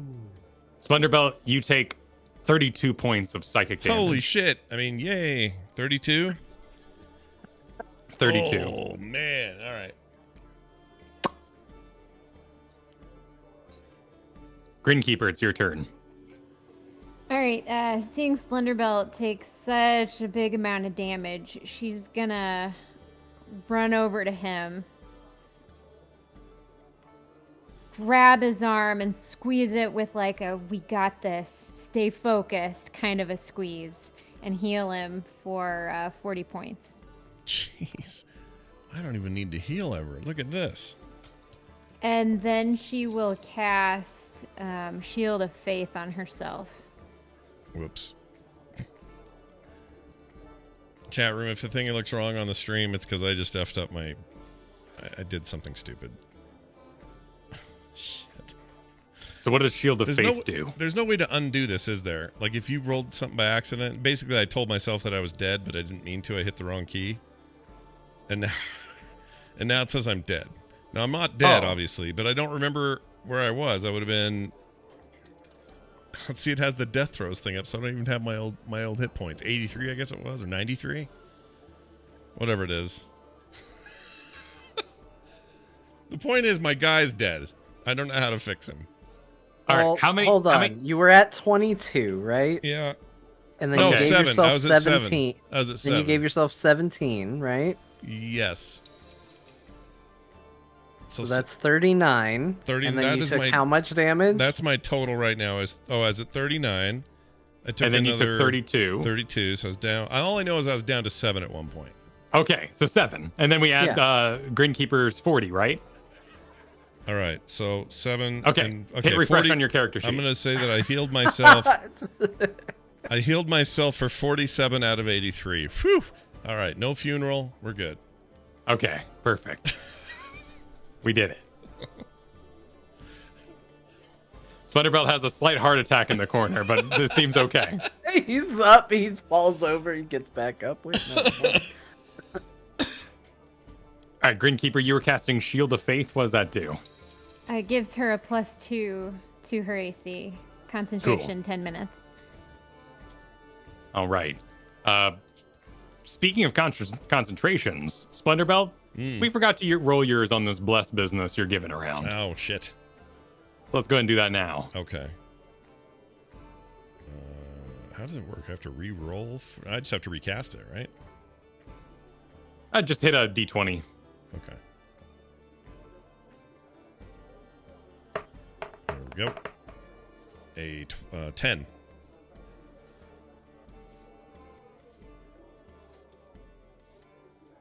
John? So the DC is the damage he took half. And then if it's under 10, the DC is 10. It's a 16. Okay, so it fails. So Bless is gone now. Wonderful. Knocked from your mind. Just going my I think way. I remembered that right. I think. Thank you for the help. Grinkeeper, you have cut off the tendril that would attack you here. Did you want to move? Yeah, she moved to get to Splendorbelt, which was about 20, so then she takes the 10 feet more to get closer to it. Sounds good. Then we be on to Co. Here at the Hopper wedding, you fight the all rat. All right, I want to try something a little crazy. Okay. Ko wants to run and dive into the all rat to try to grab the urn. Into the all rat. Got it. And we'll roll whatever checks is needed to try to run in and dive in and grab it. Okay. It is floating 10 feet in the air, so let's make a movement. Mirthful leap. Let's mirthful leaps this. Come on, I'm such right, a good jumper. Hold on. Yeah. That's a trait. I got a 5. What does that mean? High roller. That whenever you make a long or high jump, you can roll a d8 and add the number rolled to the number of feet you can cover when making a standing jump. The extra distance costs movement as normal. Okay, so an additional 5 feet. So make an athletics check. Oh boy. Okay, a 16. Okay, so you're currently flying towards the air. Is this a dive or is it a kick? Like, what's? It's a dive. He's gonna try and like break through the rats and get it. You know, if he gets a few rats in his arms with it, that's okay. Because there's a part 2 to this move. Okay, all right. So you have dove efficiently with jumpful, mirthful leapiness at the center of the rat horde. What's part 2? Part 2 is once he gets his hand on it, he manifests a psychic dagger and throws it outside of the rat and is going to use an ability he forgot he had. He is going to use psychic teleportation. This sounds really cool. As a bonus action, you manifest one of your psychic blades, expend one psychic energy die, and roll it. Throw the blade at an unoccupied space you can see up to a number of feet equal to 10 times the number you rolled. You then teleport to that space and the blade vanishes. That's pretty badass. Yeah. So the throw would be 5, so up to 50 feet away would be the throw. Okay. And is that an action? A bonus action. Okay, so we got a movement, a bonus action. So as your action, we would have to do a grapple, which would just be a flat strength. Okay. And I'll roll versus you. Boy. I got an 8. Flat strength roll. Come on, I got an 18. Nice. Very All right, nice. you jump up, hooves against it, and you rip forth the urn. Throw out your dagger to the back, to the side, through it. Yeah, to the back through. Just all one big fluid movement. So you throw it back behind you, and it poof, and you disappear from existence, and then reappear back 50 feet with the urn in your hands. Right there.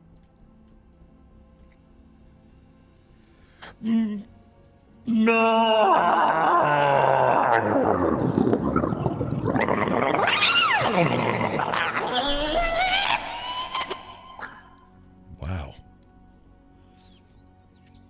It falls apart. The rats let go of each other. Their heads stop glowing. Their brains no longer glowing from inside their own skulls. Just plain rats patter to the ground and all disperse in all directions.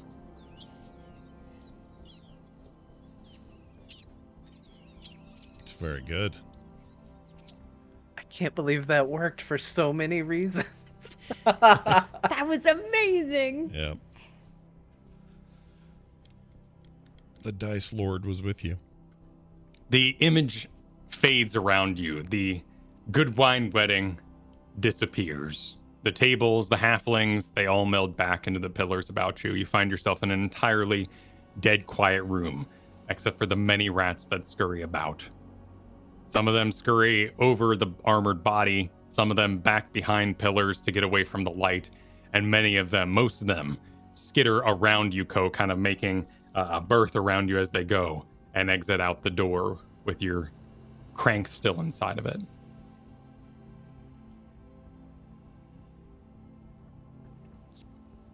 Ko would rejoin his companions over by the body of Lance. Yeah, I would have a mind to go see if I can figure out if Lance has anything on him. Start digging around right away. Just immediately, let me get in here. Maybe he has that card pack. I think the whole time it was going to bug me that he had something we needed for that fight. So the character would like Splinterbelt would be actually stoked to get a little detective work done on this Lance guy. All right, roll a investigation. Okay. Bunch of rat repellent.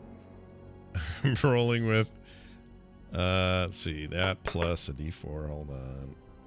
That gives me a grand total of what was that? 17. You look about the body, and as you go look at the nape of the neck, you see inside a skeletal figure. However, its nervous system is still intact. Spaghetti kind of runs across all the bones and down all the fingertips and down through the legs, and the remains of a brain lay inside the bucket helmet. And as you look up and down him, you see his hand, and in his little glove, you see a thumbs up. Oh. Terminator style, or yeah, I guess that's about my. Well, I mean, it's not going into the ground, but there, it is the sort of mitten cavalier style glove, and it is folded into a thumbs up. Okay. So who's that? It's Radiant Lance, one of the heroes from the guild. He was trapped in the same weird world Splendor Belt and I were trapped in. You could say he is like us in this way, and we made it further than him. Does he have his guild sigil on him? His giggle. Yeah, sigil. You look about him, and no, you don't find any badge or any symbol upon him, though you do see his tabard, which is still intact. The rest of it, his base armor, his chainmail underneath his armor, completely rusted. He has at his side a long sword and a lance. The long sword completely rusted with time, but the lance is intact. The tabard is unstained and completely whole. No time has ravaged its threads. Oh. I feel like we should take these along with us. I think they might be magical in nature, and at the very least, maybe something to honor him at the guild, at the very least. Yeah. Yes, this is a good idea. Right, Splendor take Belt with the your- tabard and the lance. Yeah. Splendor, with your investigation, you would know immediately, while it might have other magical properties that have stopped the ravages of time upon it, you know that the tabard works as a holy symbol. And for your god Paylor, if you were to put it on, you would not need to use your neck slot as your holy item anymore. Well, yeah, heck yeah, I would take that. And I would recognize it as such. It's not just me going all grabby. Give me that. I mean, not like I would know, right? That it You was- would know that this was a hero of Paylor, and, you know, you spent a game of war with him. Maybe he'd be cool with you wearing his stuff. All right. Yeah, I'll take that very respectfully. And actually, I'll swap it out now. We don't really have to get undressed for it, right? I'll just put it on. Take out the neck. You throw on the tabard with the horse background, the great lance and the sun upon it.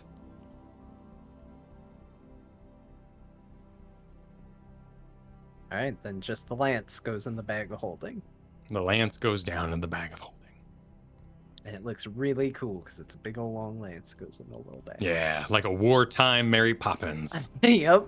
What Great. time Mary Poppins? Do you know how you can change the attunement numbers in here? Because you can only have 3 attuned. I assume the tabard doesn't have to be attuned, or does it? No, it does not have to be attuned. At this moment, you don't know if it has other magical properties. Okay, but if I wanted to put that on, and then, I don't know, put on the amulet of the devout or something, I don't think it'll let me, right? Because I have to... they require attunement. I have to be wearing them, and there's only 3 slots. In other words... Right, because right now, in addition to this, you're wearing a boots of speed, a cloak of protection, and a staff of the python. Okay. Yeah, so at the end of the day, my point is, even if I don't... okay, I can have a non-magical item around my neck, I guess is my ultimate question. Right. So what this is mechanically allowing you to do is you have your amulet of the devout, and you have your big Flavor Flav holy thing. symbol. Yeah, holy Right symbol. now, you're Flavor Flavin. If you choose to put on a different necklace, you could now, and that wouldn't have to be your holy symbol. All right, I got it now.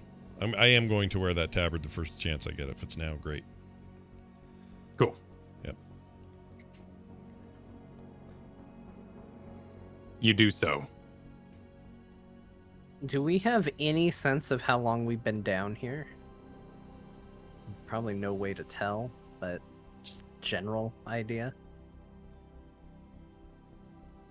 An investigation check, perhaps?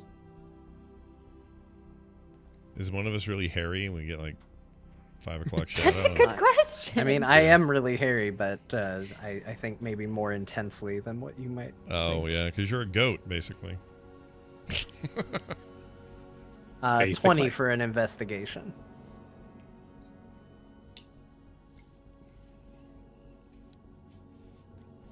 You look about for any signs of time passing, and your own rations and everything else among your bag would be rather reserved, dried, useful despite the passage of time. But one thought does come to mind. There was a very hungry critter in Splendor Belt's bag. Oh yeah. Splendorbelt, how's what was his name? Scroungy. Scroungy. Scroungy. Yes, this is proposed name, not final.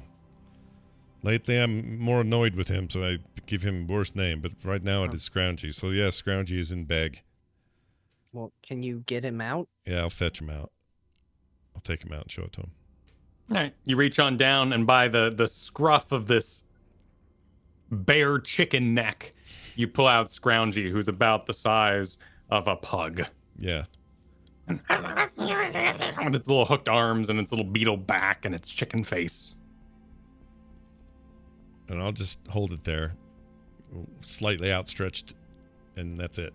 I won't say anything. I'll just have a face on. And you give a look at it, and all around its beak is the waxy residue of candles it's been chewing on. But it doesn't seem worse for wear. And in fact, you all don't feel any more hunger than you did when you originally took that first snack up on the staircase, making your way here. You're not entirely sure when the door got cranked open, what happened in the hallway beyond.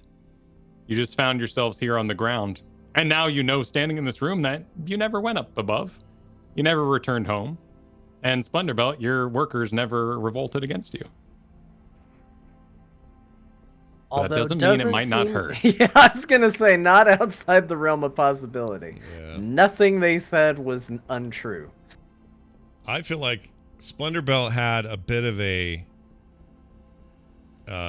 Christmas Carol experience, where while it may dawn on him and settle with him that none of that was real and that the farm's fine and everyone's over there working on it, whatever, he is going to feel two things. One, guilt for not getting things faster for these workers, including their payment, but also their side quests.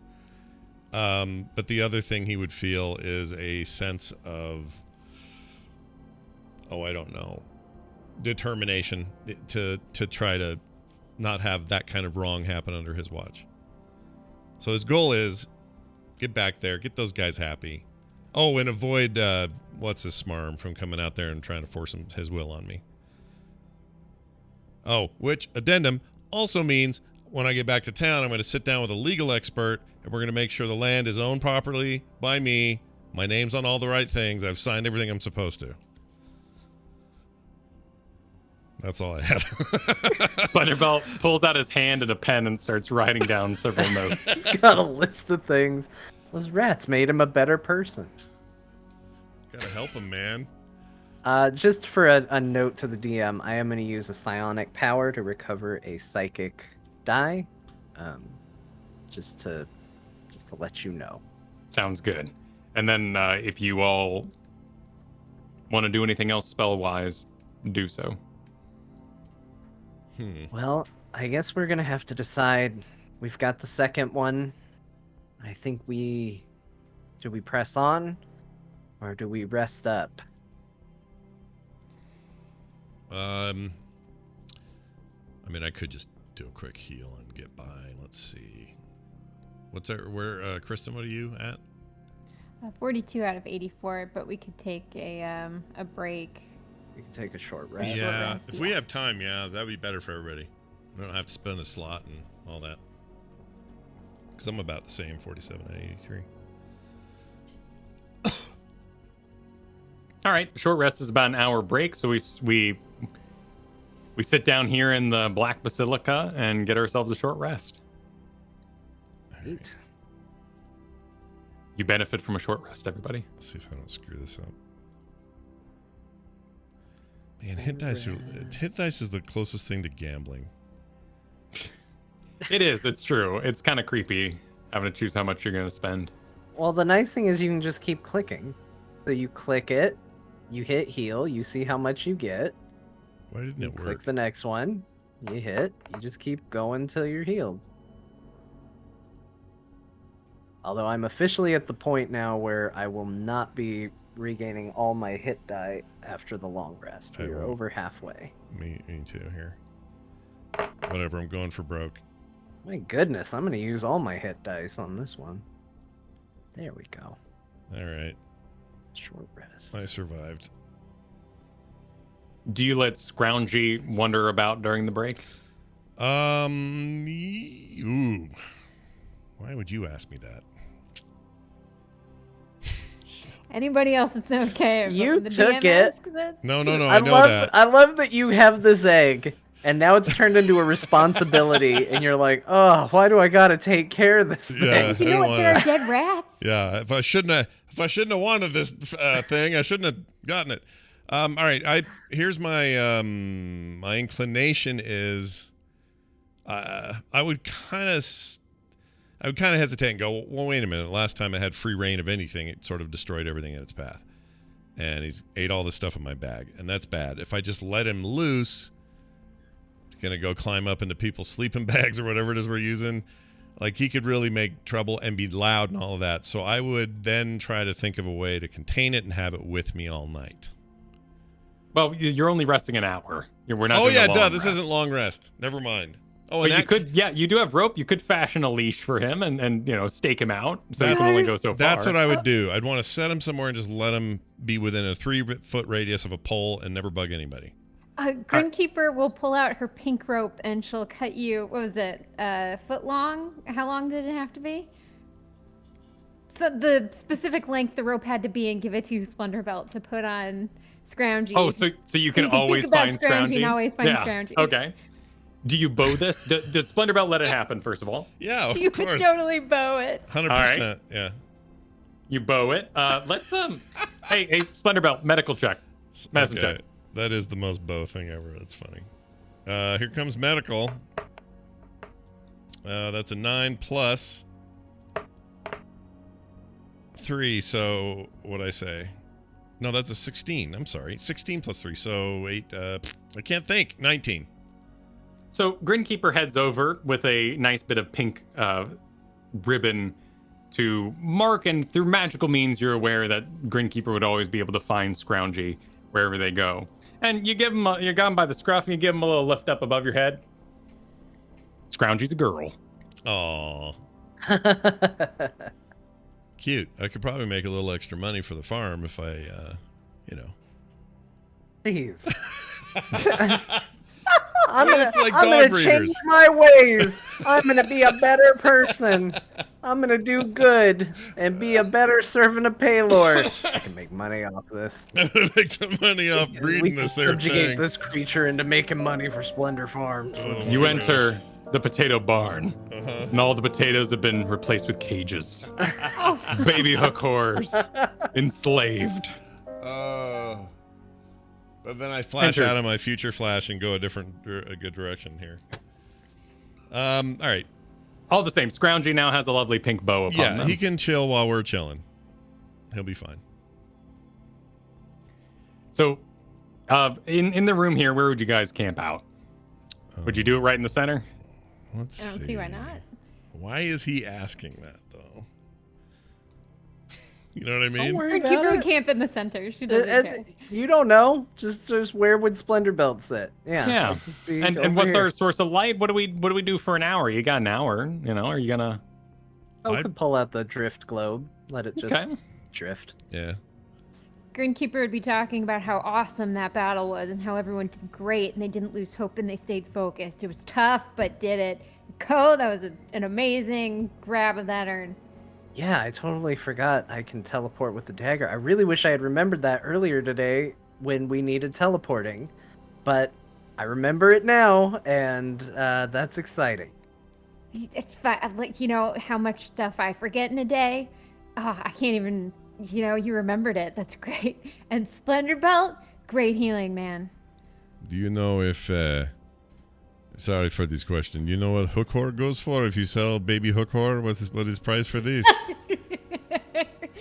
I have no idea. Well, no, I don't know. You're not gonna sell Scroungy, are you? No, Wait, no. sell Scroungy? This is not for anything. I was just having thoughts. It's all good. I am okay. Wait a minute. Are you gonna breed hook horrors? I am not. I didn't say anything about nothing, and I roll over and try to sleep. For an hour. Just for an hour. Just for like a flash 25-minute nap. They always say take the short naps. That's what I'm going to do here. Or he's So going to, at Scroungy- least he'll pretend to be. Like, he's going to roll over and ignore Ko. So over the course of the hour, Scroungy runs about the room, getting into all the corners where the rats have hidden themselves and pulls them back in that great sort of chicken neck motion, downing rats and hole goes. Then it runs over to another corner, eats a couple rocks here and there. As you sit here in the drift globe, lights the entire basilica. You see old carvings on the wall that have since faded away and are unintelligible. You see the altar that has the impression of the urn, but was, of course, removed some ancient time ago, perhaps, according to Radiant Lance, 150 years ago, maybe even, by the rat conglomerate. As the hour passes and Splendorbelt gets in his power nap, Scroungy chases a rat towards the front door and suddenly goes still and looks down into the darkness, past the door that's open, past the... Did you recover your gear? Your gear, as in your crank, Co? Or would you have left it over there? Okay. Also, I think Grinkeeper had it. I think I gave it to her because she was the one who was always up ahead. Yeah, well, it then was in her bag. If you had it, then the you don't. water wheel, I think. Yeah, you just don't have it back, right? It's still in the crank hole. Cool, so that'd be on the crank hole on the door over there. And Scroungy just stares down the hall, down past the door, past the crank, into the darkness. And after a moment of silence goes...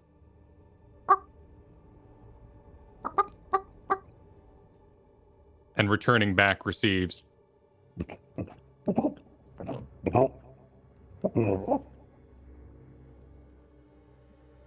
Wait, the hook horror hears that coming from the dark? Yes. And you all hear it too, echoing down through the doorway. Do we let it go be with its own kind? Do you think Splendorbelt would be okay?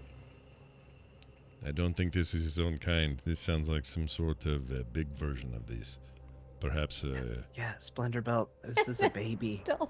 It eventually grows into one of those. Not these fast, though. This is too fast. Oh, you mean the other one. Could be a grown one. I get what you're saying. Yes, this is possible. I do not... I suppose we have to just sort of wait and see what happens. But I don't want to just poke my head in. You want to wait out here? Do you want to... what do you want to do? I mean, we need to be ready. Hook horrors are dangerous. Yeah. But what if it's something else? Some sort of mimic. Sees hook horror and goes, oh, I can make one, and makes huge one that wants to eat hook horror and us. Okay, well, if it wants to eat a hook horror, then it's also dangerous. Oh, this is good. Also good point. Okay. You tell me where to go. I go. I take your advice. Ko's gonna get up and quietly creep out of the light of the drift globe and hide in the shadows. Cool. Place yourself on the map where you would be. He'd be making his way along the wall here. Oh, this is let me get my laser pointer. So this is kind of the floor, the checkered floor. These are the large pillars. Oh. So you can access all this area behind. Oh, okay. So yeah, Ko would be kind of moving back behind these pillars here. These are pillars, right? Yeah. Correct. Okay. It's good cover. So he'd kind of be moving. So he would have moved up to there and then kind of around back here, and then he's just sort of creeping that way. Anybody else move? Greenkeeper would stand up and move a little bit in front of the drift globe, between Scroungy and the drift globe, and she'd just stand there and watch. I think Splendorbelt would probably, I don't know, scooch down to there. Just kind of backing it up a little. Oh, it's the other. Splendorbelt. Wait, where's Scroungy? Is Scroungy facing? It's this door on this. Sorry, this side, right? Let me laser it. Yeah, that's it. Okay. Yeah, so Scroungy sort of was going about hunting rats and stopped about 20 feet in front of you, staring out into the darkness. Got it. Speaking with something beyond. Awesome. We're not in any kind of combat order, so I'd like to try something. Okay. John, did you take your drift globe with you, or did you leave it lit? No, I left it lit Okay. in the middle of the room. And also, I got a 28 on my stealth. Got it. All right, what I want to do, at whatever range I need to be, I want to shed some light on this thing, and so, I could do that. I could do that with just a candle. Let's see.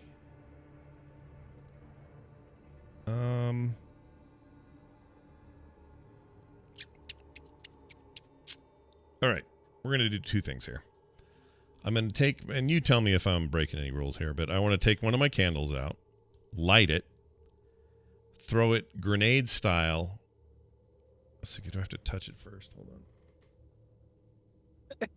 on. Nope, I can do it at range. So while that thing's flying over there, because it has a flame on it, I will then cast Thaumaturgy and cause the flames to brighten and turn, white, let's say, because it lets me choose the color for 1 minute.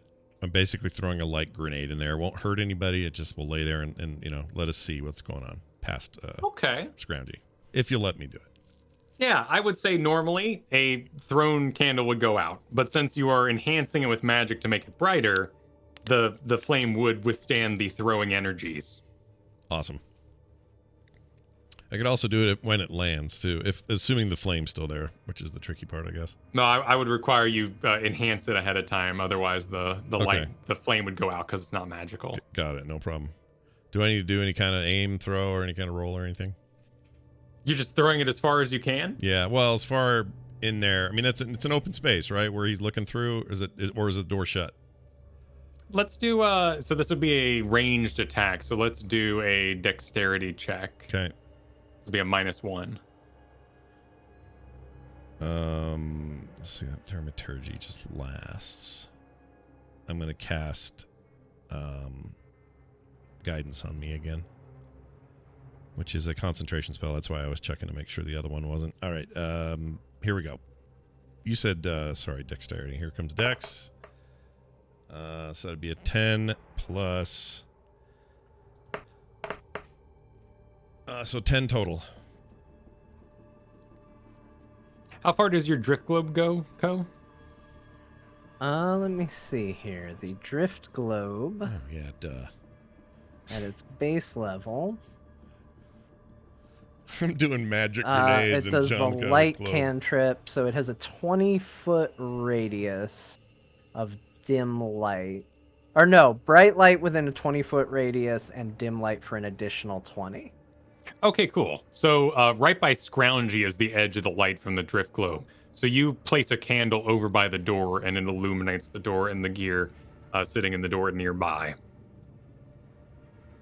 You would see as you look at your candle, past the candle, down the hall, your dark vision sees large shadows moving.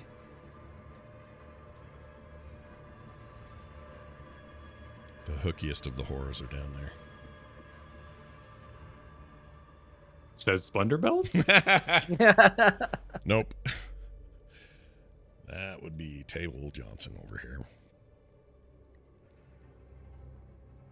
Do you think we could carry Scroungy out and they wouldn't come after us?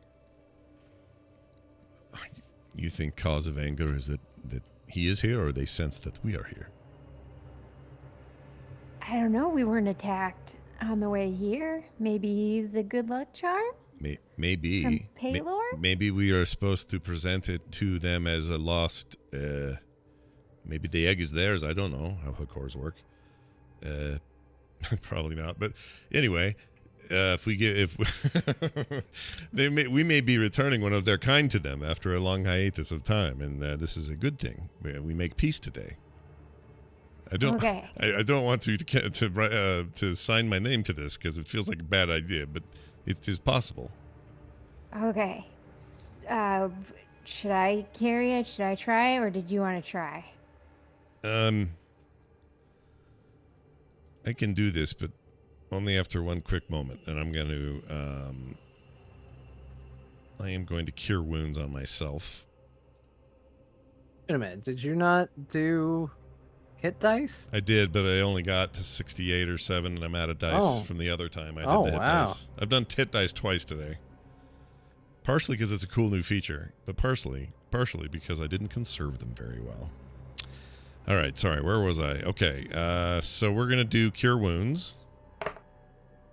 That's going to be a total of 12 points.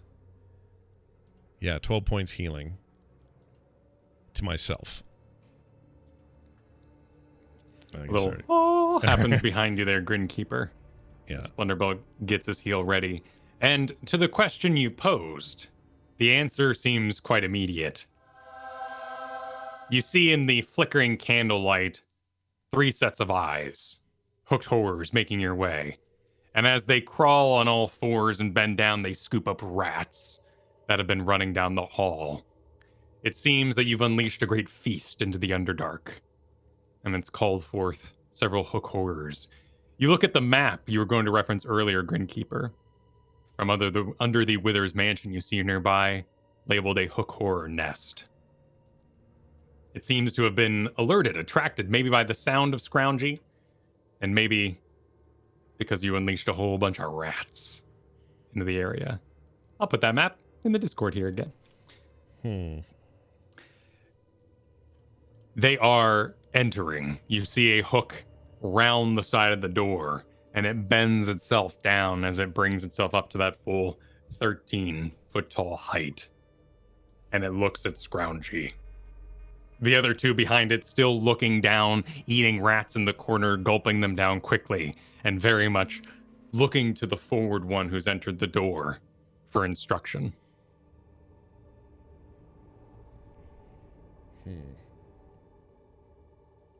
Any hostility here at all? Like sensing anything that seems like imminent attack? I don't know. I'm not sure how I would sense that anyway for who my character is. You could roll a nature check. Okay. This is a shot in the dark. What I'm thinking here. Here comes a 16. You know, in those cold, dead eyes, like a shark's eyes and a doll's eyes. This is a wild beast. It might have plans, it might have thoughts, but as you've experienced in the past, those eyes are completely blind. It relies entirely on its long whiskers and its sense of hearing to move about, as well as a sense of smell. And it's sniffing the air heavily out in front of it, but it's very much the look of a predator, of just a beast, with very little plan to it. And as the forward one pushes through the doorway, kind of bends itself and takes its full height, it cocks its head sideways, and its milky cataract eye catches the candle and gives it a stomp and puts it out. Ugh. Very well described. Gross. All right, so lights out then? The candle lights out. The drift globe is still behind you, and with your dark vision, you're able to see beyond it into the wall. Ko, you, I assume, put down your goggles, so you'd be good. Yep. Grinkeeper, you're just hearing all of this in the dark. Okay. The chat room wants us to train them like chocobos, they say. I don't think it works that way, guys. It's not going to happen. Riding through the Underdark on hook horrors. That'd be great. That would be very cool. Does anyone have the Never-Ending Story music queued up? No. No, but I should for things like this.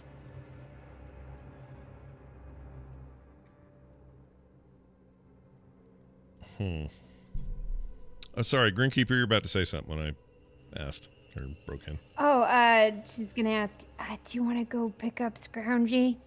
Maybe we could, use him to get through. I can't see anything. I would think about it for a second, because there's the real chance I could end up giving it back to them, and I don't know how they treat eggs that weren't born there, or some weird cultural or speciesist thing that they do. But that would all flash kind of before my eyes, and then I would just sort of say, all right, it's a good idea. I pick it up and we take care of it. And I would go get him with the intent to approach with him. And by approach, I mean, I guess one of the big guys, or the big guy that tilted his head at us and stomped out the candle. You pick up Scroungy and approach the lead hook horror here. Make an animal handling check or a nature check. Let's do animal handling. A natural 1 plus the frick. A 4 total. Plus 3 from my my guidance. So you pick up Scroungy, and you're gonna Lion King it a little bit, kind of hold Scroungy out in front of you to see what the reaction is. Yeah, just kind of like this as an, I might bow a little low, nothing too crazy, but just kind of like down, respectful kind of bow and approach him, holding it out, Simba style. Yeah. And as you start to approach, it gives a.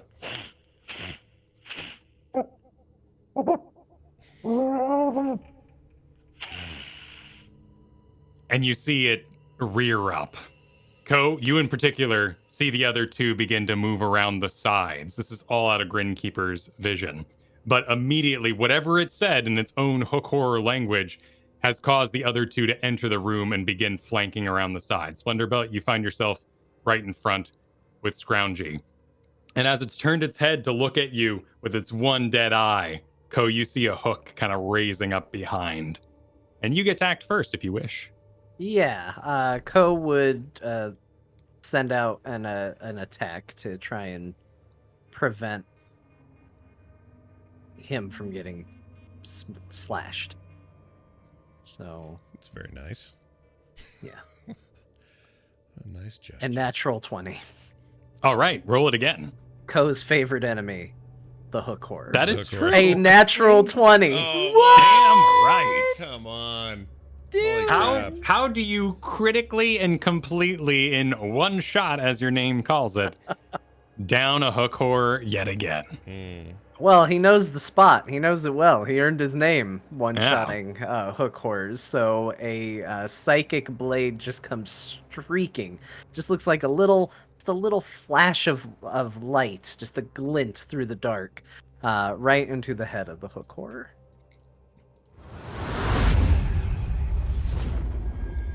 Louder than it needed to be. And like a piercing crystal of psychic energy, it just blows its mind to pieces. Oozing out the ears, the hook horror in the lead, with all its scars, its long broken whiskers, falls dead by the time it hits the ground. I'm now going to make some checks. I rolled the damage just to clear the crit, because it lit up. Sounds good. It's a flashing button. We're gamers. We know. Yeah, we know what's up. I had to know. Immediately, the other two turn and look at the one that collapsed. They raise their hooks out in front of them in a sort of X fashion and begin to back up and back away. Oh, I'm getting Dark Crystal vibes for some reason from that. Totally. You know what I'm saying? It's like big, giant, weird puppets. Ugh. Anyway. I was gonna activate the psychic network and hit everybody here for the next 6 hours. And he's just gonna tell them, okay, I downed the first one. The other two look like they might be retreating. Just hold. I'll reply. Okay. I'm worried about Bird, and I'll look down in my arms and see what the bird's reaction is to the murder of its kind. Let's roll another animal handling. Okay.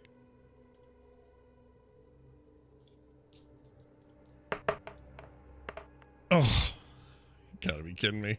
Hold on. D4 coming in. No way. 8 total. The exact same. I don't get Literally it. the exact same. What are the chances of a natural 1, 2 natural 20s in a row, and then this, which reflects my last roll? Like, I don't get it. Scroungy is struggling in your arms. You have your hands under the armpits of the hooks, and it seems to be kicking about and struggling. You're not sure why. You can't read its intention. All right. Well, I would relay the back that I don't know how he's. I don't know what we are doing with this bird. And I'll just kind of hold it tight, a little bit nervous now about what any of this means, and maybe this was a bad idea. Scroungy box and clicks back behind you, and its head kind of looks around, almost like it's trying to bite your hand. The hook horrors round Literally the dead one. biting the hand that feeds him, little bastard. He ate all my food. He kind of feeds himself. That's what I mean. I'm still the hand. I'm still the hand that feeds him. I'm still the hand in parentheses or in quote marks. Down is up is down. The two hook horrors, with their heads bowed and their hooks crossed, exit and head back into the darkness. Should we get going now? I don't. My understanding is they left because why? Because we beat their alpha or something. Why did they leave? It definitely seemed like it was the leader. But I think we need to proceed with caution. They may still be waiting, looking for food. Yes, this is a good point.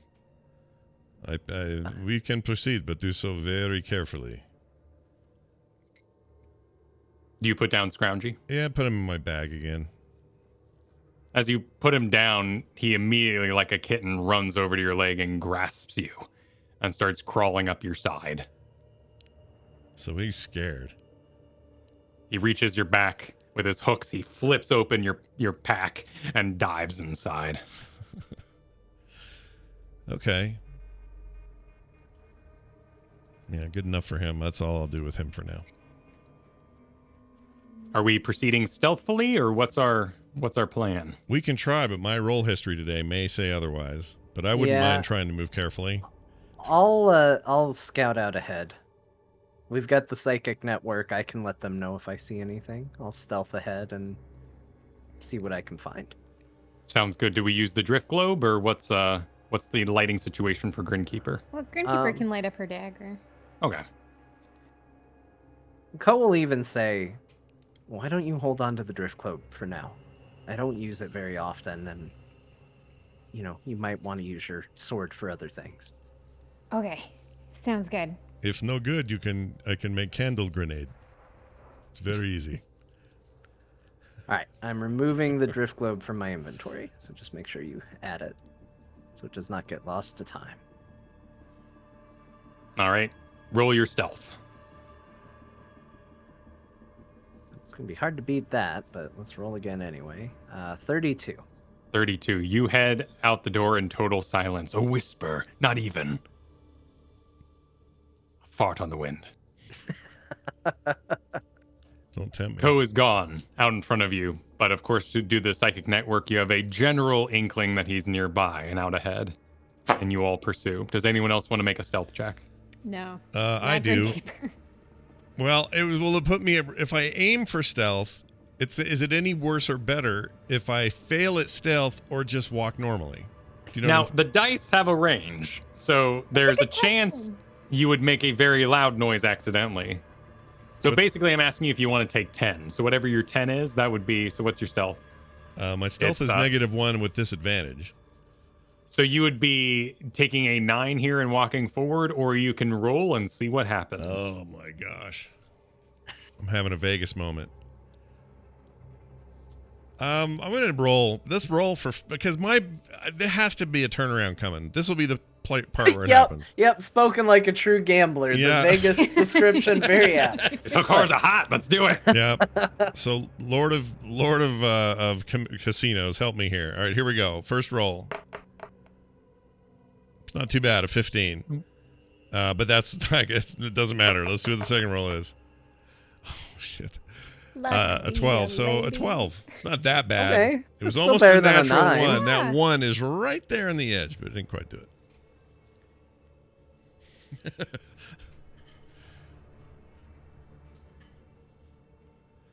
60 feet. Okay, excellent. I was just checking the dark vision goggles and the range, and it is 60 feet. So, Ko, you lead the way. You head out into the winding caverns once again and make your way towards what's labeled on the map here as the Umbral Flight. Behind you, a sort of stealthy Splendor Belt sneaks, and a Grinkeeper with dagger and orb walks. And as you all walk out the door, Grinkeeper, you grab your crank, I assume. Yes. And you head into the cavern. At each tunnel that you pass, each junction,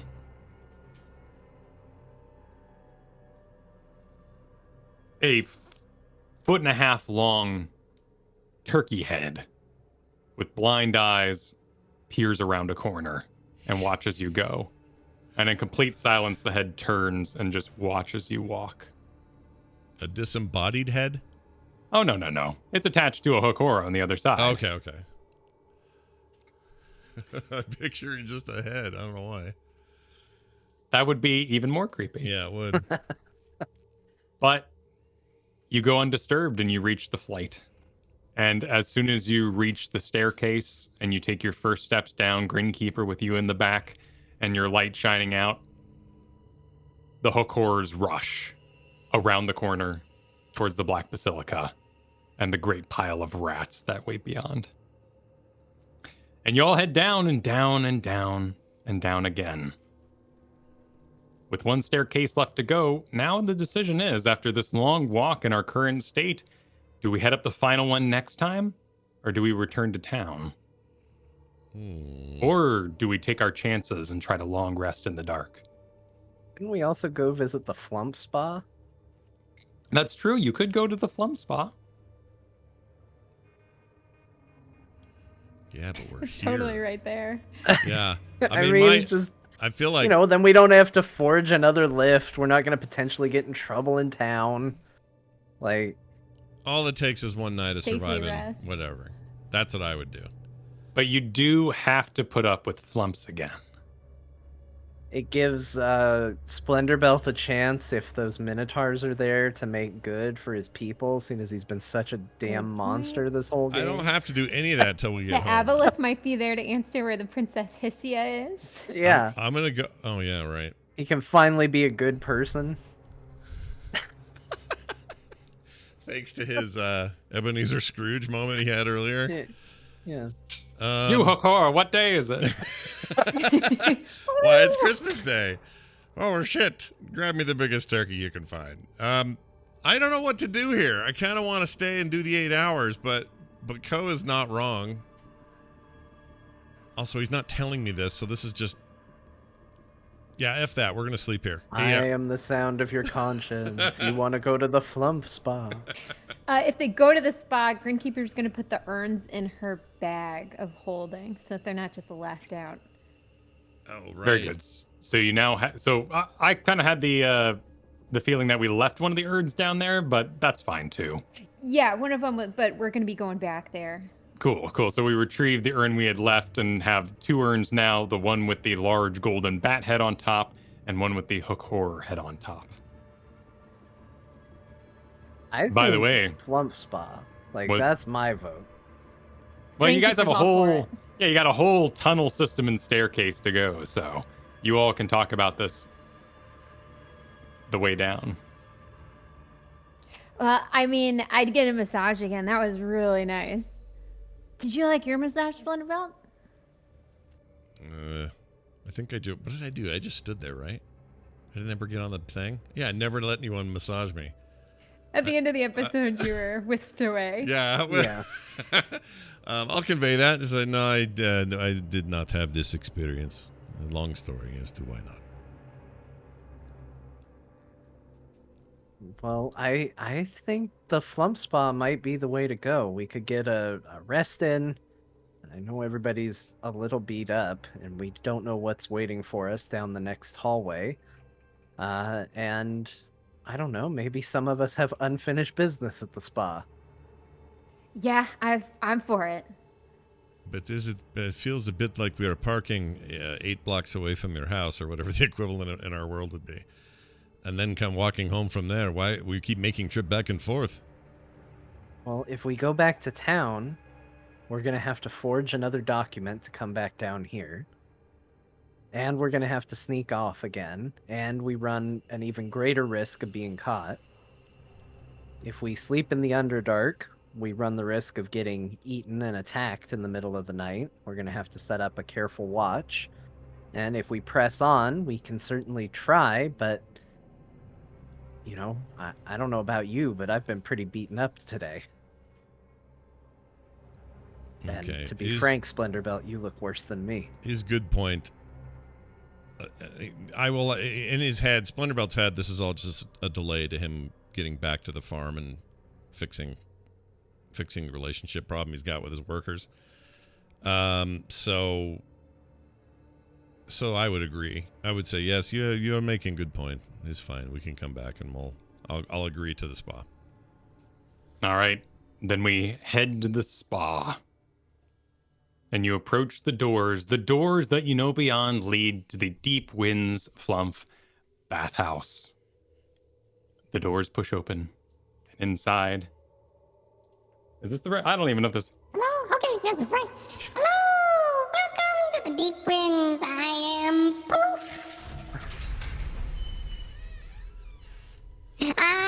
Adventurers. Oh, we are most pleased to have you here. And he deposits a menu into your hands. It is written in common. You see the price of a room and a night's stay with a meal at 1,000 gold pieces. Each or total?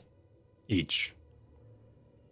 Does this price reflect people who helped save the spa from monster attacks? We have learned the value of our spa since your visit. We have understood the concept of, as you call it, supply and demand.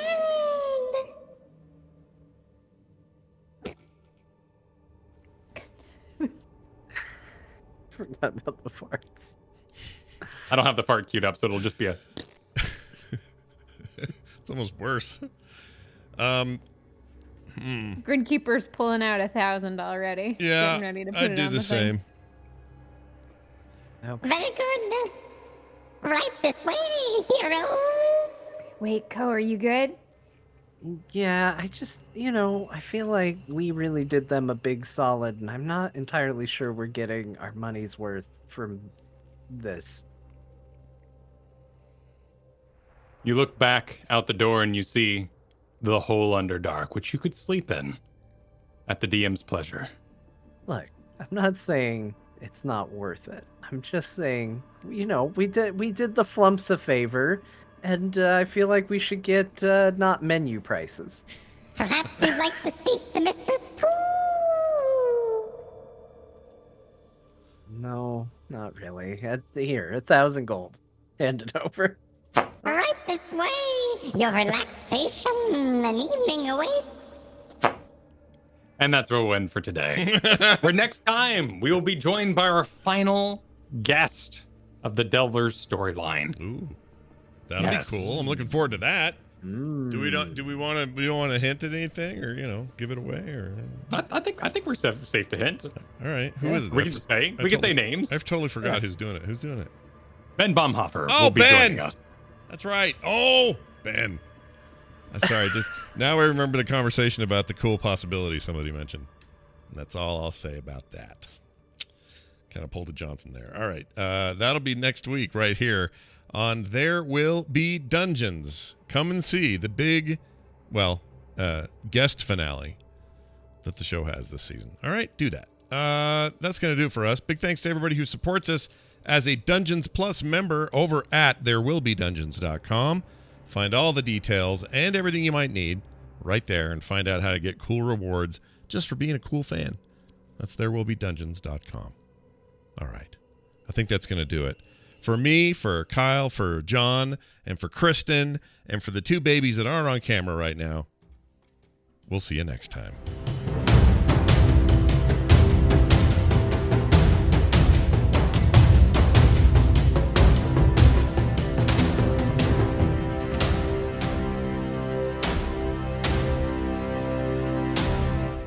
This show is part of the Frog Pants Network. Frog Pants Network. Get more shows like this at frogpants.com.